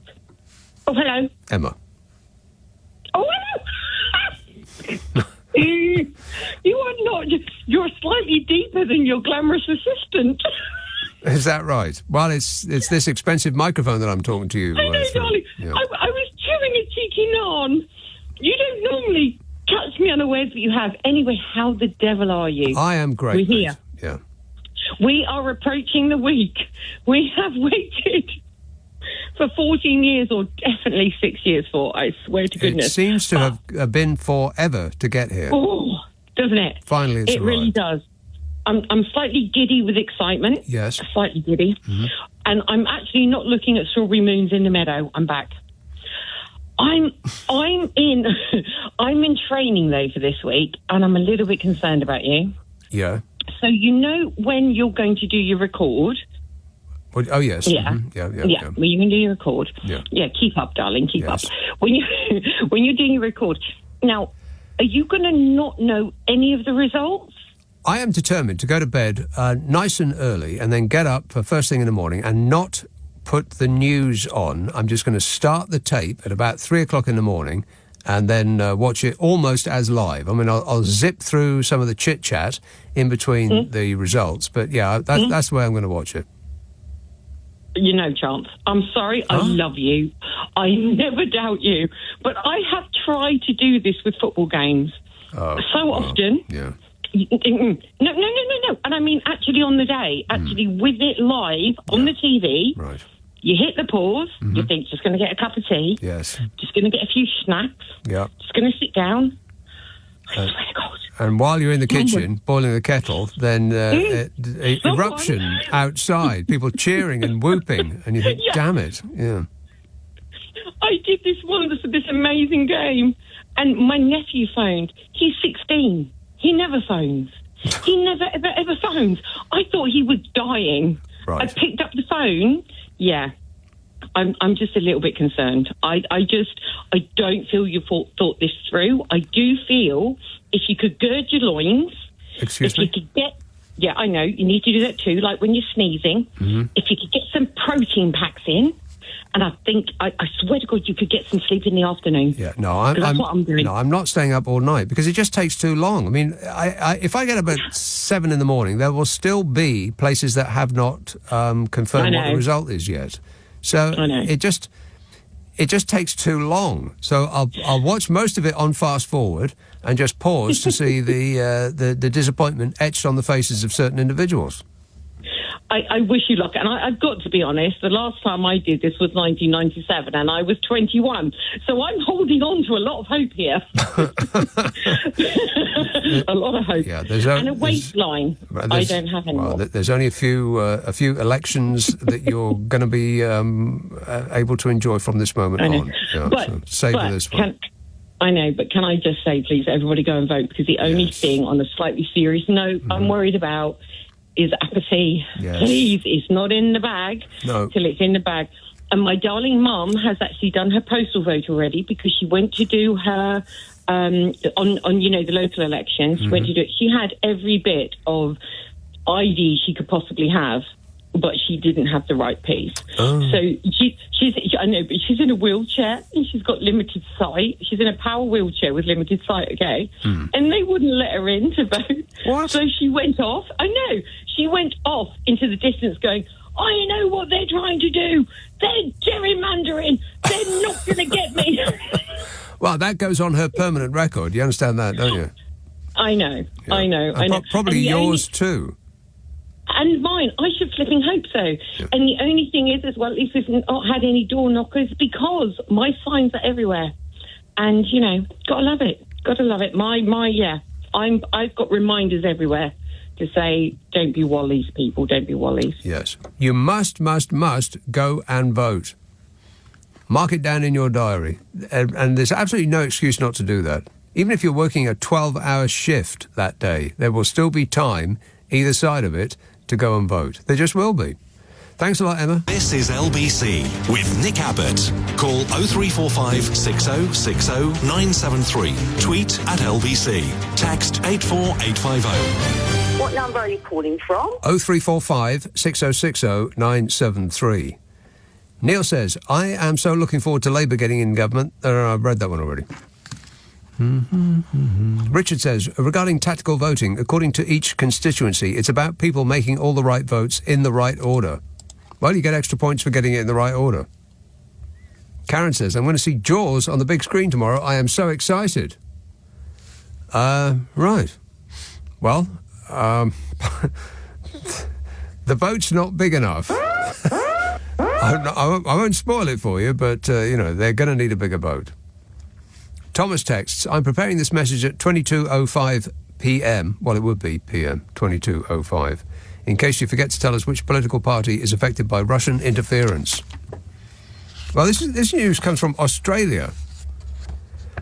Revelations of foreign interference in the UK election have been uncovered by the Australian Broadcasting Corporation and have been described as highly alarming by the Conservative Party in this country, which will be writing to the Cabinet Office seeking urgent advice on how to combat it, apparently. Which makes a difference, by the way, to when the Conservative Party were advised that the Russians interfered in the Brexit referendum, and the Tories were so blasé about it, they didn't even bother themselves to look into it. I mean, the Russians were accused of interfering on behalf of the Leave vote, but that, of course, is a coincidence. Just coincidental. Ahead of the UK elections, the Australian Broadcasting Corporation has been monitoring 5 coordinated Facebook pages which have been spreading Kremlin talking points, with some posting in support of Nigel Farage's populist Reform UK Party.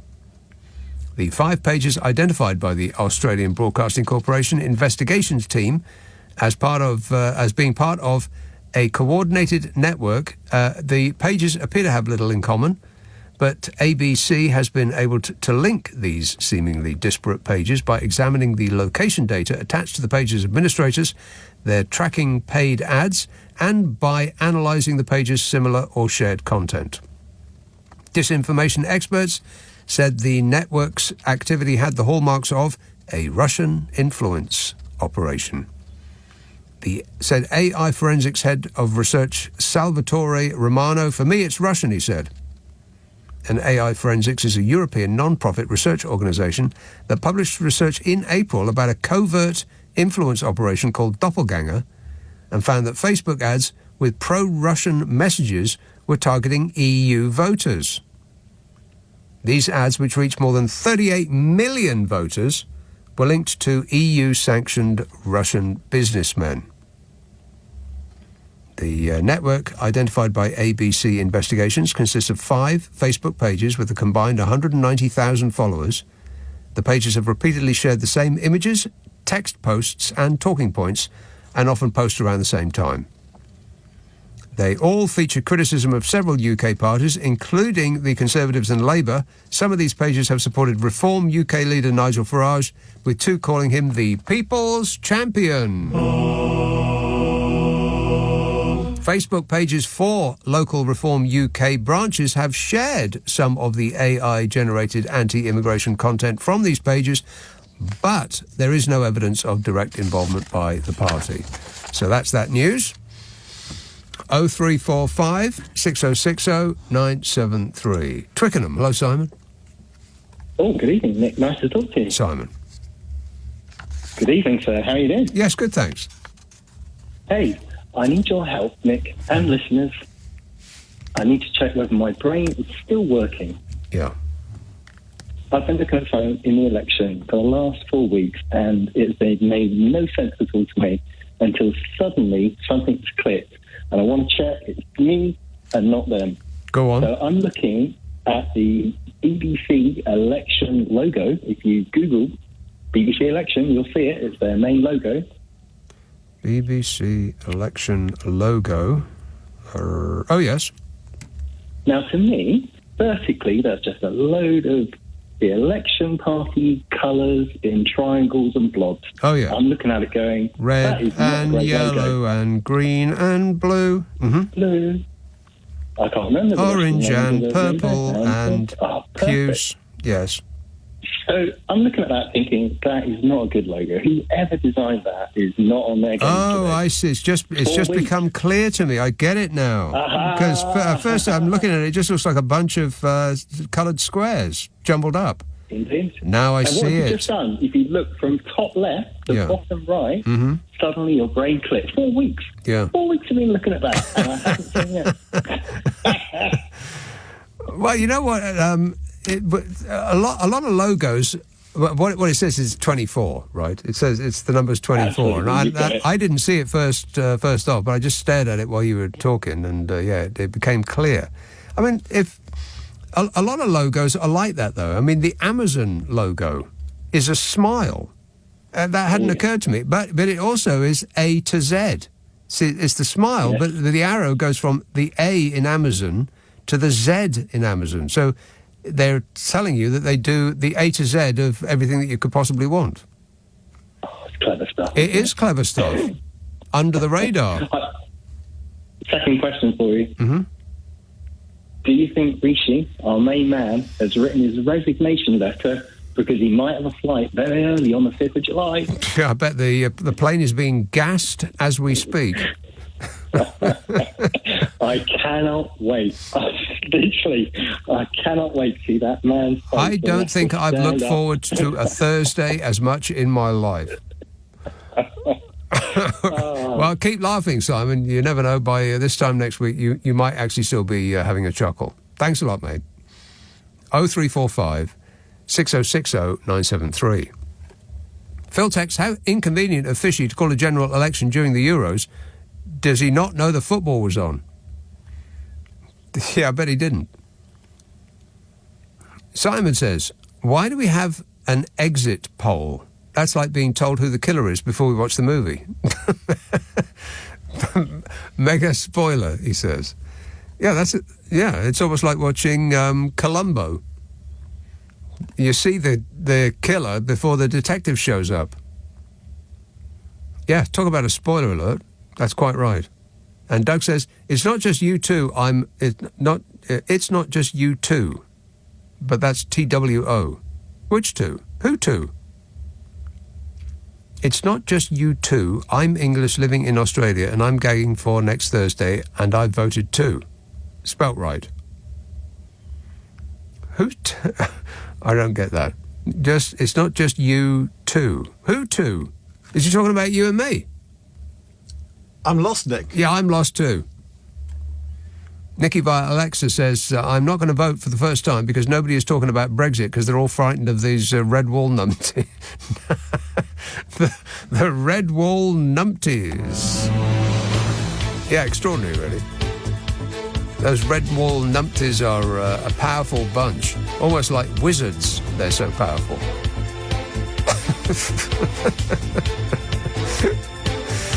Yeah. But just do it, Nikki. I mean, come on. Everybody must vote. That should be the law in this country under pain of punishment. I mean, not actual death, but, you know, you should be thrashed just a little bit. A little like thrashing. 0345 6060 973. Friday, Saturday, Sunday night at 10. Nick Abbot, LBC.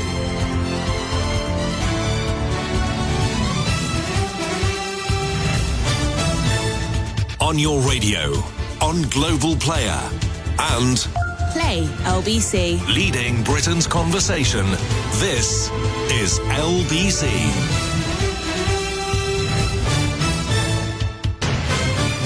This is LBC from Global. Leading Britain's conversation with Nick Abbot. Everything is going extremely well.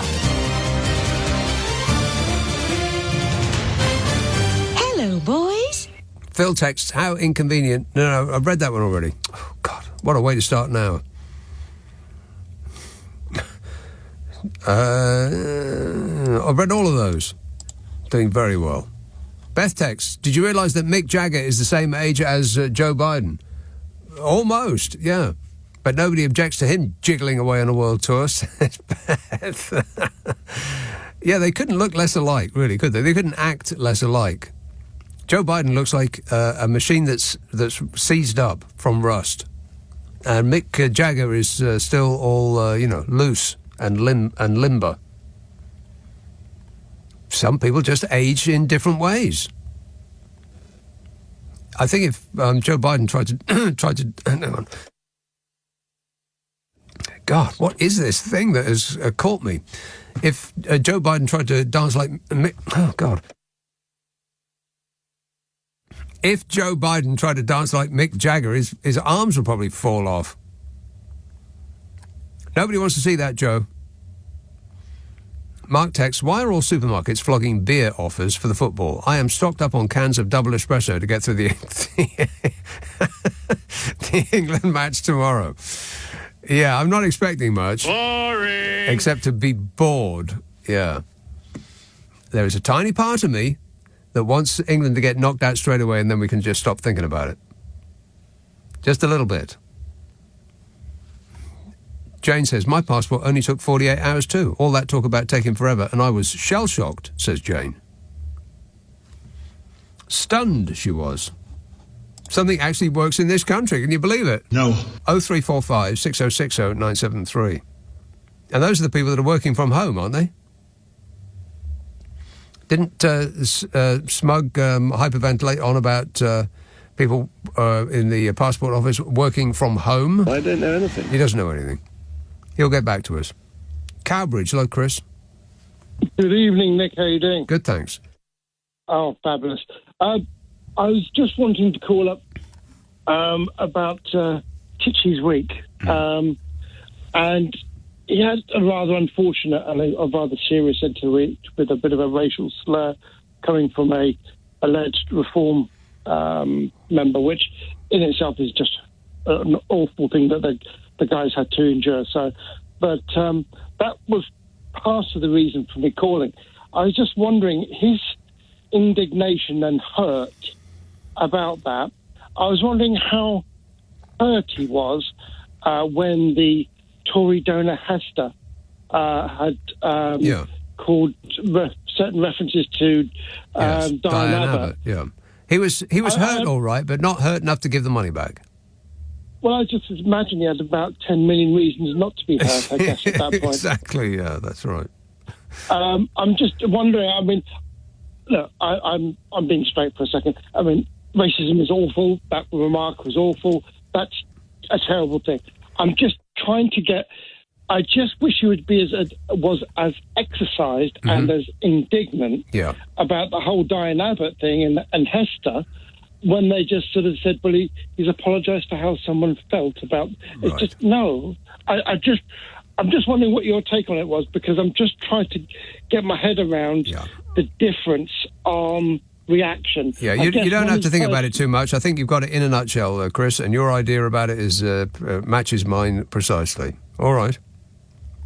All right. Well, I just thought, well, maybe it's just all about the money again. All about the money, honey. Plus, they probably spent it already, so they can't give it back. And and Tichy, he looked down the back of the sofa, and he didn't have 10 million down the back of that sofa.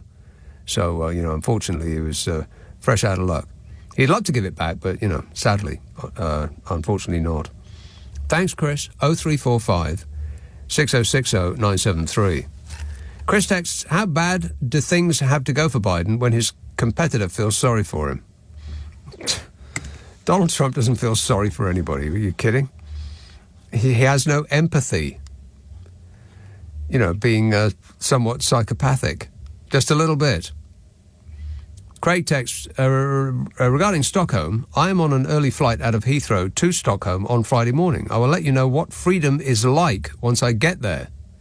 I'm going just in case they win,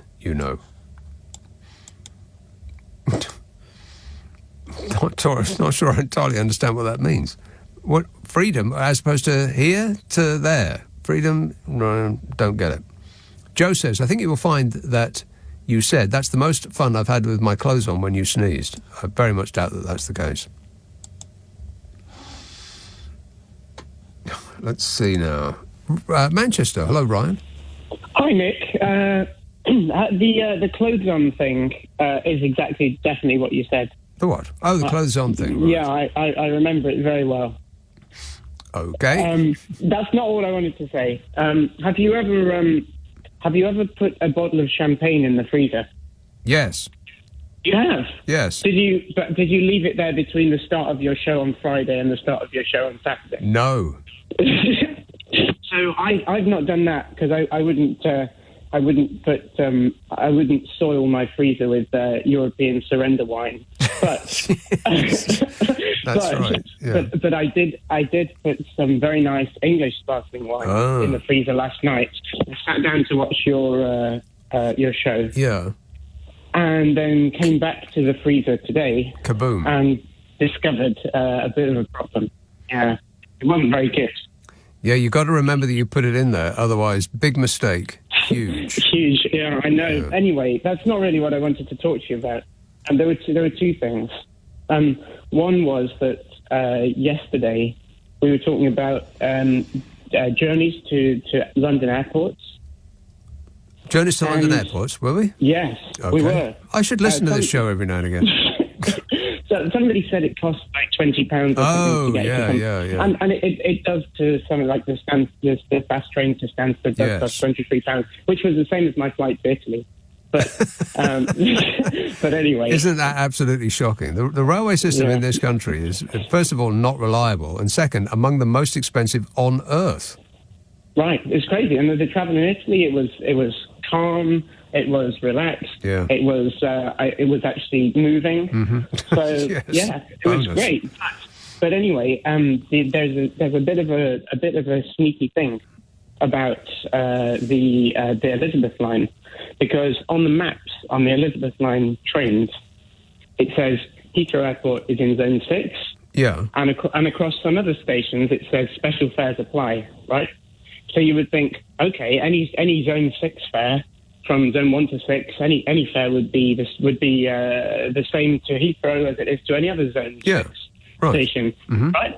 No, it's £13.30 for any journey that starts or ends in Zone 1 and goes to Heathrow Airport. Really? Mm-hmm. Even though it's in Zone 6, so if you went to, I don't know, what else is in Zone 6? Caterham is probably in Zone 6, isn't it? So if you went to Caterham, it would cost you a certain... It's just outside London. Okay. I believe that is in Zone 6. Wow. Caterham, right. Well, that seems unreasonable. That seems like they're just taking advantage of people who have to go to the airport.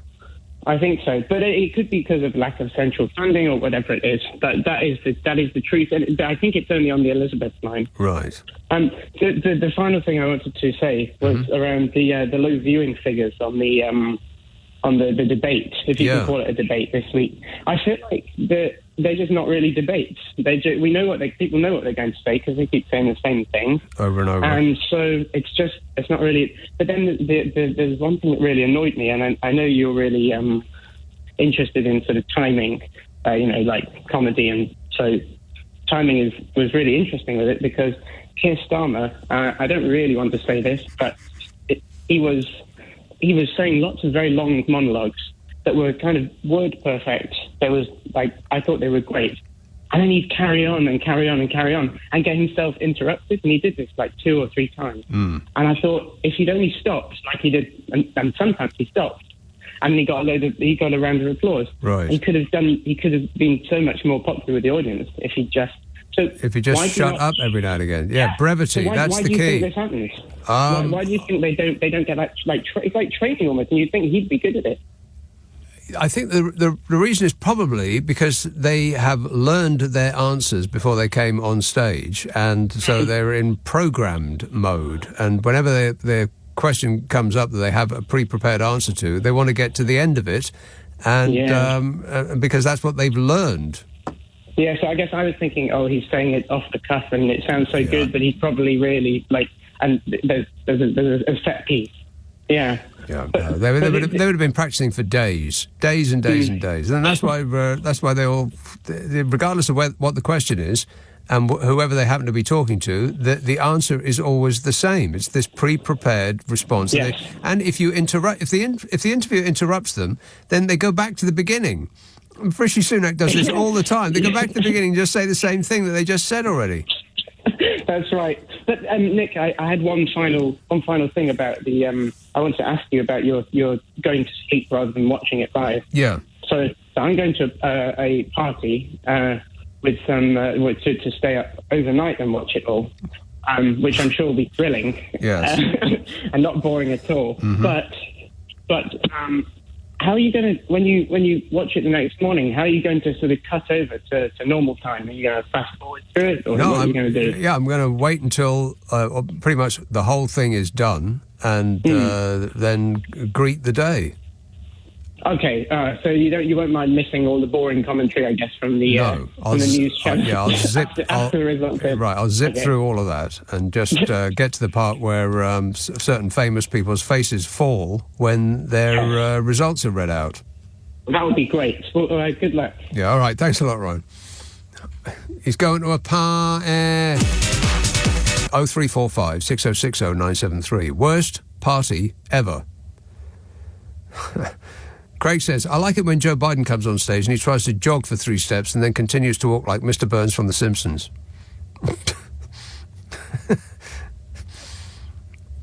If it came down to an actual fight between the two of them, Joe Biden and Donald Trump, or a race of some sort of athletic event, then Joe Biden would beat him in a landslide.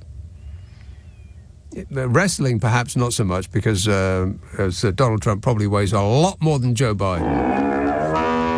Just saying. 0345 6060 973. Speaking of which, did you read this thing about donkey rides? The owner of a seaside donkey ride in Lincolnshire, Skegness and Cleethorpes. Did you read that? Well, I'll get to that in a minute. Don't you worry.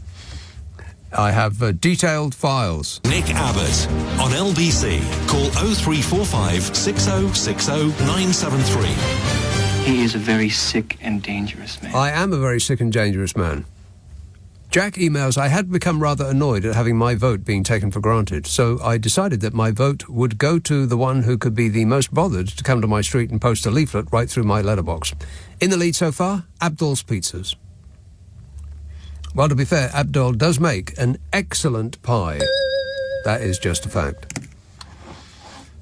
0345 6060 973. Notting Hill. Ash. Hi. Yes, I'm Ash. Paula. Yes.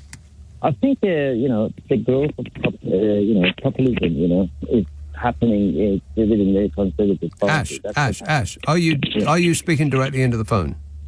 No, 1 second. Let me just... yes. You get... Yes. Is that better, Nanny? It's a little bit better, yeah. Go ahead. Yes. The people are, they don't take the politics serious anymore. They are, depoliticized, and then they don't trust anymore government. And, after this populism of the, Tories party, they just don't trust government. There's a big gap between, governments. People do think they are all the same. And I think the rot started with a certain individual. Can you think of who it was, Boris? I can't comment on that. You can't comment on that? Him? Yeah, absolutely. And then also, they showed us that, they've been lied to.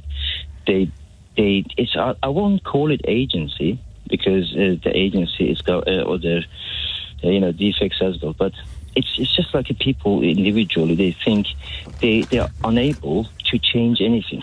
Their vote is counts, but the politicians, they don't do what they need to do. And this lie and populism especially in the Tories, they made this gap, and then this gap is going to be ruining, society as well as the, everything. It's going to be ruining what's left of society. Absolutely, right? Absolutely. And I was going to ask you, do you think, it's agency means, people think, as you know it, people think, they can't do anything individually, and then, they just, just. Of course you can. Everything starts with an individual. All journeys start with a single step. Yeah, absolutely. But we don't have like NGOs anymore. They're not working towards what's happening in the society. They forget about it. And the rhetoric's coming out of the mouth of this politician, as well as the media, right-wing media, like immigration, like undecided people, can't trust the Islamic is untrusty. So this is just keep repeating, and then this is just like being just like a disengage society. Right. Okay. Well, engage. I mean, how much more inducement do you need? Wake up, sheeple. It's later than you think. Thanks a lot, Ash, for whatever that was. I got most of it, but, there was some that just sort of passed me by. I can't be responsible for the things that I can understand. Craig says, no, wrote that one. Jenny says, I'm pretty sure you have got /had the same as me. Oh, as in illness. Hay fever followed by COVID, then hay fever again. Your local pharmacy can help you out. Good luck, says Jenny. Well, that doesn't sound very good, does it? Good luck. Good luck. Claire says the I are calling it a manifesto, to be fair. This is the thing that that nice lady was talking about earlier on, about the I newspaper's manifesto, so they call it, to save Britain's rivers. But it's not a manifesto, it's a campaign. Newspapers love campaigns. You can fill entire pages worth of blank sheets with campaigns. They love a bit of it. And Rob says, many planned housing developments are currently on hold because the water companies can't provide clean water or sewage treatment to them, with no finance available to expand the supply.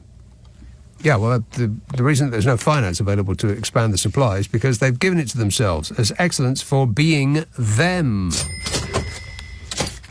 I mean, here's more bad news. The Board of Thames Water agreed to pay a £150 million dividend hours before its shareholders U-turned on plans to pump emergency funding into the struggling water supplier. The water industry regulator was examining the decision by the debt-laden company's board to sign off the payment at a meeting on the 27th of March. The following day, the company said an imminent £500 million injection of funds had been pledged by its investors would not be paid amid a standoff with Ofwat. That decision threatens to tip Britain's water company, Britain's biggest water company, into public hands. Ofwat planned to investigate the circumstances around the dividend paid by Thames, sources said. At the time, Thames was already under investigation over its decision to pay a separate £37.5 million dividend. Oh, my God.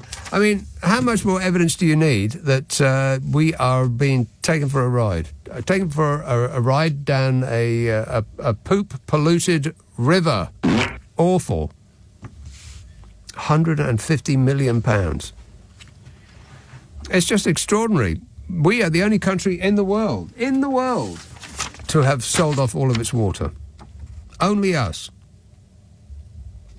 In March, it was revealed that raw sewage was discharged into waterways for 3.6 million hours in 2023. I had no idea there was 3.6 million hours in a year, but they managed to discharge as raw sewage into our waterways for all of that time, in 1 year. 3.6 million hours.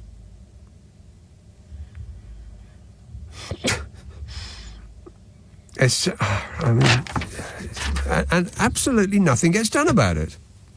They find a tiny little amount, and then they just shower themselves with hot, delicious money.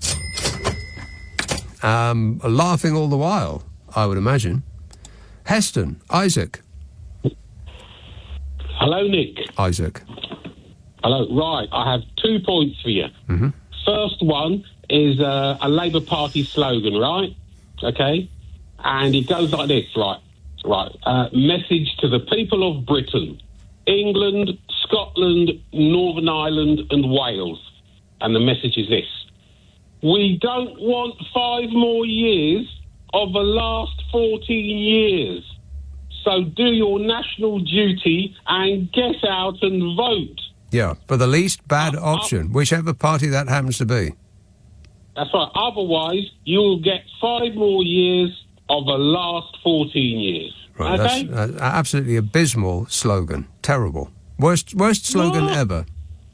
What else have you got? What? Yeah, it really is. Okay, yeah. All right. Maybe I should have kept you to that. We don't want 5 more years. No, that's too many words. 3 words, 4 at a maximum. Really? Yeah. I'll rethink it. Okay. Anyway, the other one. Yes. The other one. Then, I'll look forward to that. Yeah, go ahead. Yeah. Get the England fans home to vote. Voting is more important than football. Yeah. Well, it depends. Oh God, no! It does. Are they going to vote? Are they going to vote in Germany then? No, but it depends on whether England actually get through. I mean, if England win this next match, then they would rue the day that they came back to vote in an election that will probably not be swayed by their personal efforts.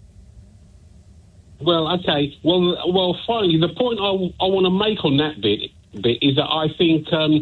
That's why Rishi Sunak called the election during the football because we'll all be distracted. Well, most of the nation will be distracted by the football instead of voting. So there you go.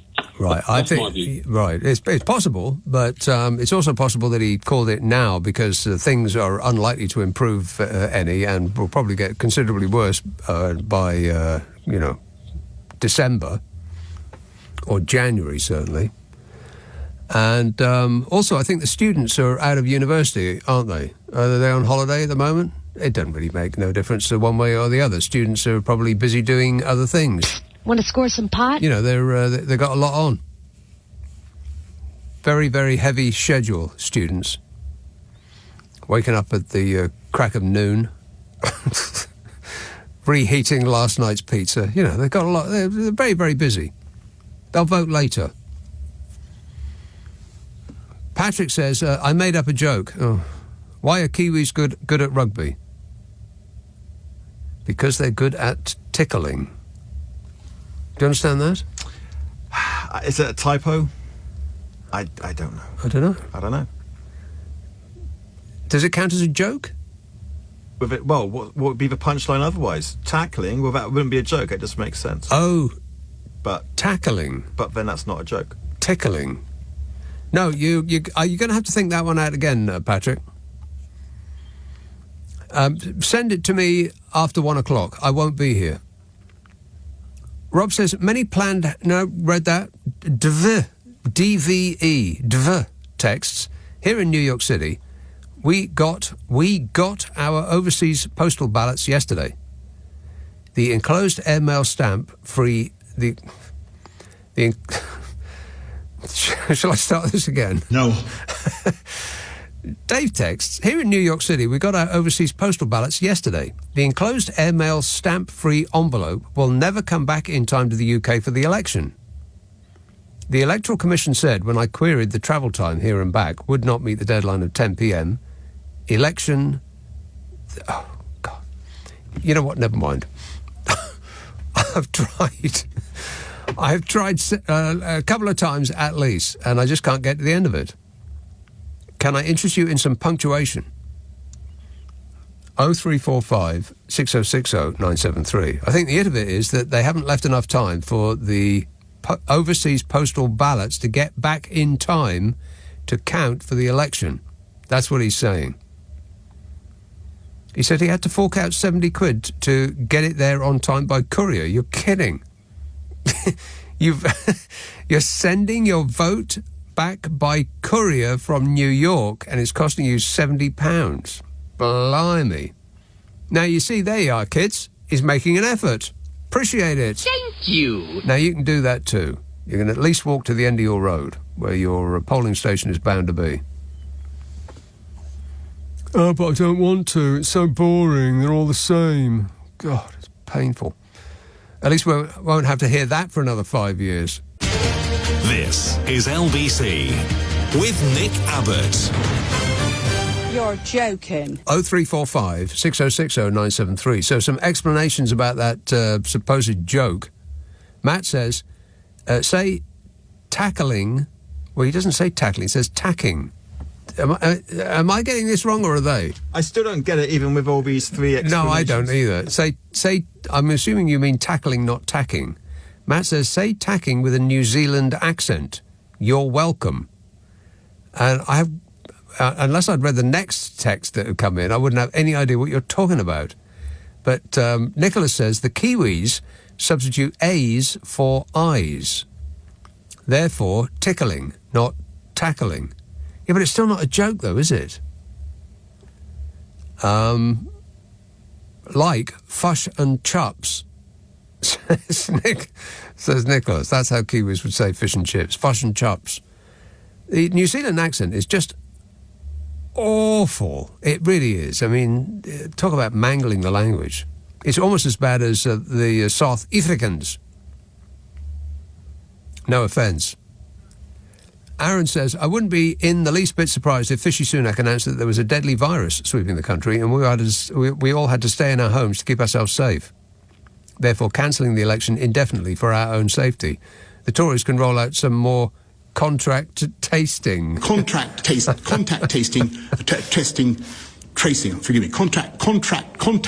Oh, Bodge, you're never going to get it. Just give up. I've been expecting this for some time. I've been saying this out loud for a good long while. That I cannot believe that it's actually going to happen, and the election has not been cancelled for our safety. Emergency, everybody to get from street. Emergency, everybody to get from street. That's what I was expecting. Woolwich, hello, Richard. Oh, me, hello. Yes, sir. I didn't get that tackling joke. I just didn't get it. Went over my head. Yeah. No, I don't know. But your strategy of playback of the election, I don't know. I'm not sure that's going to work. Oh, Isn't that a bit it's definitely going to work. But isn't that a bit like sort of, I don't know, getting a movie like, let's say, The Lord of the Rings, and then just fast-forwarding the battle theme, and don't you therefore miss out on all the kind of psychological stuff building up to I know what you're saying. Yeah, it's like watching a football game on record like you've been out all night and the game was on and you wanted to watch it, but you've recorded it and you come back in the evening and you're watching it an hour late. Yeah. And when I've done that kind of things, often the game will have drawn in normal time, and then it will be in extra time, and so you'll put the TV on thinking that the game will be over, but it's not. That's happened several times. That is deeply annoying when that happens. Very rare. And kind of, don't you really want to see their little faces? Yes, I do. suffer? Yes, I do. In live time, though. In live time. Well, does it matter whether you see it live or not? Or isn't it like watching a boxing match where, I don't know, I'm going to watch it live. There's no doubt about it. And I'm going to... But you're going to stay up all night long? Oh, yeah, I always do, and I love it. It's all part of it. It's just... I don't schedule any meetings the next day. It's all part of the ritual. Yeah, I get that, and I do completely understand that. But I'm going to be on the air, as far as I'm aware, that night at 10. See? Oh, okay. Yeah. That's different. Yeah. That's really different. So that's my plan. I want to watch it, but I don't want to feel like it's destroyed me doing it. So what you're going to have to say is make a disclaimer right at the beginning that anybody that phones in can't mention anything about the election. Well, no. I mean, I'm going to be watching it on Friday day, and then I'll be on the air Friday night. Okay. Yeah. No, that works. Okay. No, that works. No, that would be nuts if I tried to go through the entire day without knowing what had happened. No, that would be ridiculous. No, that really would be the football analogy, wouldn't it? Where we've won the Euro, ha ha, and then but I'm the only person on the world that doesn't know that because I'm. But Nick, the thing I know I'm going to sound really absurd and silly. I know this, but so I'm Labour guy through and through, and I want Labour to win. And I want a landslide. But there's two kind of messages that I want to convey, really. One, I want to convey the message of landslide victory to the Tories, because I think they've gone way too far to the right, and I want a message to say, we don't like that. I want a 60% plus turnout, and I want everybody to say that. So I want that, right? Yeah. But I also want something else, which is what I love about the Lib Dem. What I love about the Lib Dem manifesto, two things. One is their commitment to social care, and the second thing is their commitment to rethinking and at least having an opportunity for us to revisit the whole Brexit thing. Right.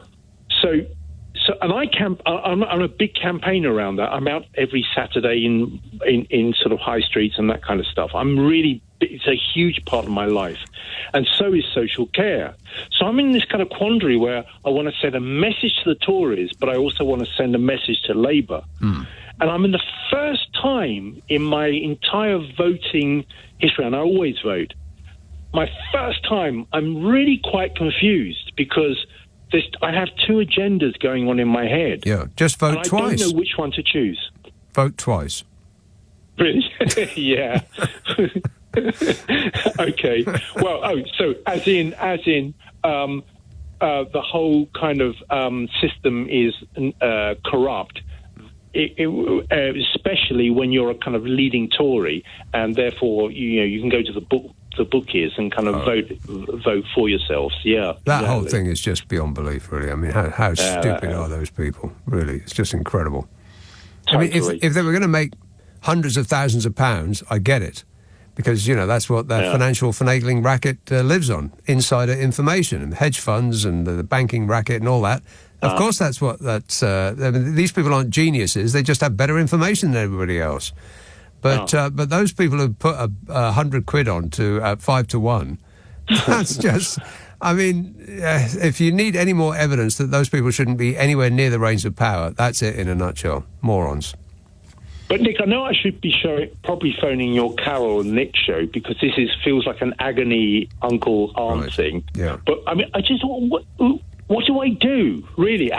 In other words, I really want. I want two you're messages conflicted. to go out to I get that. people. Yeah, you're going to have to pick one, Richard. Is that right? You only get one message. Oh, that's a pity, though, isn't it? You can wait another 5 years for your next message, but you only get one message on Thursday. Okay, well, that's good advice, actually. Okay, so select carefully. There you are. You're welcome. Thanks a lot, mate. 0345 6060 973. Neil says, could you explain the Peter Principle and give an example from either the American or UK politics? No. Lorraine says, did you know that Longwave Radio Atlantic 252 relaunched this week? Longwave? What? No one's got that anymore. Actually, my car has got Longwave. Longwave and AM. And a cassette player in the dash. My old car. Still got it. It's in the garage under a bag. Anybody interested in buying an old car with a cassette player in the dashboard? Lee, Tricia. Hello. Yes, Tricia. Well, I wanted to come back at the gentleman who spoke about the debate and said that Keir Starmer had droned on too long and made too long a point. And I dare say that we all have our own opinion of the way that the debate went. And to be quite honest, I haven't been one for watching debates in past years, but I think the election has become such an issue this time that I really felt I got to. And my perception was that Keir Starmer tended to try and make his point and was constantly shouted down by Rishi Sunak. And then Michelle Hussein joined in and invariably seemed to stop Keir Starmer making his point, where Rishi Sunak got plenty of time to make his. And in the end, I became so enraged with it that I turned it off. But I was left with the idea that I would either vote Labour just to spite the people who mucked up that debate. I would habitually be a Labour voter. This time I'm rather disenchanted because I want somebody to say something about what we're going to do about the Brexit mess. Right. And it is really the elephant in the room. Isn't it just? Yeah, it's remarkable that no one's actually, neither of the two major parties are talking about it for fear of upsetting a tiny minority of people that if they were willing to suffer loss of face, would admit that Brexit has not worked out like they thought it would. Exactly. And, I'm not a political animal, really, but I see Brexit from the point of view of the ways that we see disadvantage in it. And I don't see anyone telling me that Brexit has done anything good for us. Yeah, but exactly. I'm constantly finding things gone from the shops. I'm a musician, and musicians have difficulty with travelling abroad. Oh, yeah. A friend recently was stranded on the continent because her daughter was taken ill, and they were told that it was very difficult to repatriate them because we no longer belong to Europe, and that otherwise it would have been much easier. Every way that you turn, you hear what a mess has been made. That's right. But nobody is willing to say anything else. Well, it's amazing, really. It's the most important and consequential decision that this country has made since the Second World War, and the fantastical promise to go into Europe in the first place. Yeah, the fantastical promises that were made by all of the oily charlatans that persuaded us to leave the EU. Not one single one of them have come to pass, and they all have their own special reasons as to why it didn't work out, and none of those reasons involve themselves taking any blame for having lied through their teeth about what it was that we were voting for. Exactly, yes. All right, thanks a lot, Tricia. Cheers, my dear. Gotta go. This is LBC with Nick Abbott. Call 0345 6060 973. Tweet at LBC. Text 84850. We are running late. Uxbridge. Hello, Marcus. Hello, Nick. A long time no see. Yeah, even. Yes, Marcus. Yeah. Nick, do you ever travel on public transport? Every now and again, yes. Do you travel on public transport? Every now and again, yes. Right, okay. When you touch in, touch out, do you use like a debit card or a credit card? Yes. Okay, and it always works, yes? Yes. Right, okay, well, I mean, I have this strange thing, whether it's static or something on my body or something or whatever. It's intermittent. It sometimes just doesn't work, and I actually have to hand the card to somebody else, normally a member of the staff, to let me through. Well, it sounds as though you're talking to us from the engine room of a ship. Oh, good God. Sorry. What is that noise in the background? I don't know what the problem is. What is that noise? Okay? Is that okay? No? What is that noise in the background? That humming? There's no noise in the background here. Marcus, there's a heck of a noise in the background there. There's that hum. What is that hum? I don't know, honestly. I haven't got any... I'm not being funny. I haven't got any funny noises going on. Well, maybe whatever is radiating from you is making that noise, but you're so familiar with it you don't hear it anymore. God, right, yeah. So it's this wham. Yeah, so what is that? Yeah, I don't know what is that. But no, seriously, I've had to ask and befriend various London Transport staff to actually let me through. Right. You know, do they ever ask you what that noise is? No? No. Right. Okay, well, I have no solution for you there, Marcus, but I do wish you all the best with that conundrum. Appreciate it. RN text, I've treated myself to the current New European paper for its Tory wipeout bingo poster. Dave says, imagine waking up this Friday and the Tories have formed a government in a coalition with Reform. I've got my one-way flight ticket to escape just in case. I'll send a life raft back as soon as I can, says Dave. Appreciate it, Dave. Thank you. Geordie Nige says, there's a bloke in my street that can get you a passport in about 30 minutes. And you get a choice of which country it comes from. Well, that sounds like an excellent deal. Just as long as it's above board, that's all. Let's have Bewdley. Sue. Hi, Nick. Where's Bewdley, Sue? Do you know Starport on 7? I don't, but it sounds a delight. Worcestershire. Ah. Yeah. Okay. Right in the sticks here. Okay. Right in the sticks here. Mm-hmm. I phoned you because I was a bit concerned. We had our ballot papers come through the post. Yeah. And it wouldn't fit into the... It was folded once and it wouldn't fit into the envelope. And it quite clearly states, do not fold. So my husband rang them up and said, we're going to have to fold this because it won't fit into the envelope. They said, oh, yeah, we know all about that. It's the printers. Yes, it's okay. You can fold it. Wow. So and I'm kind of...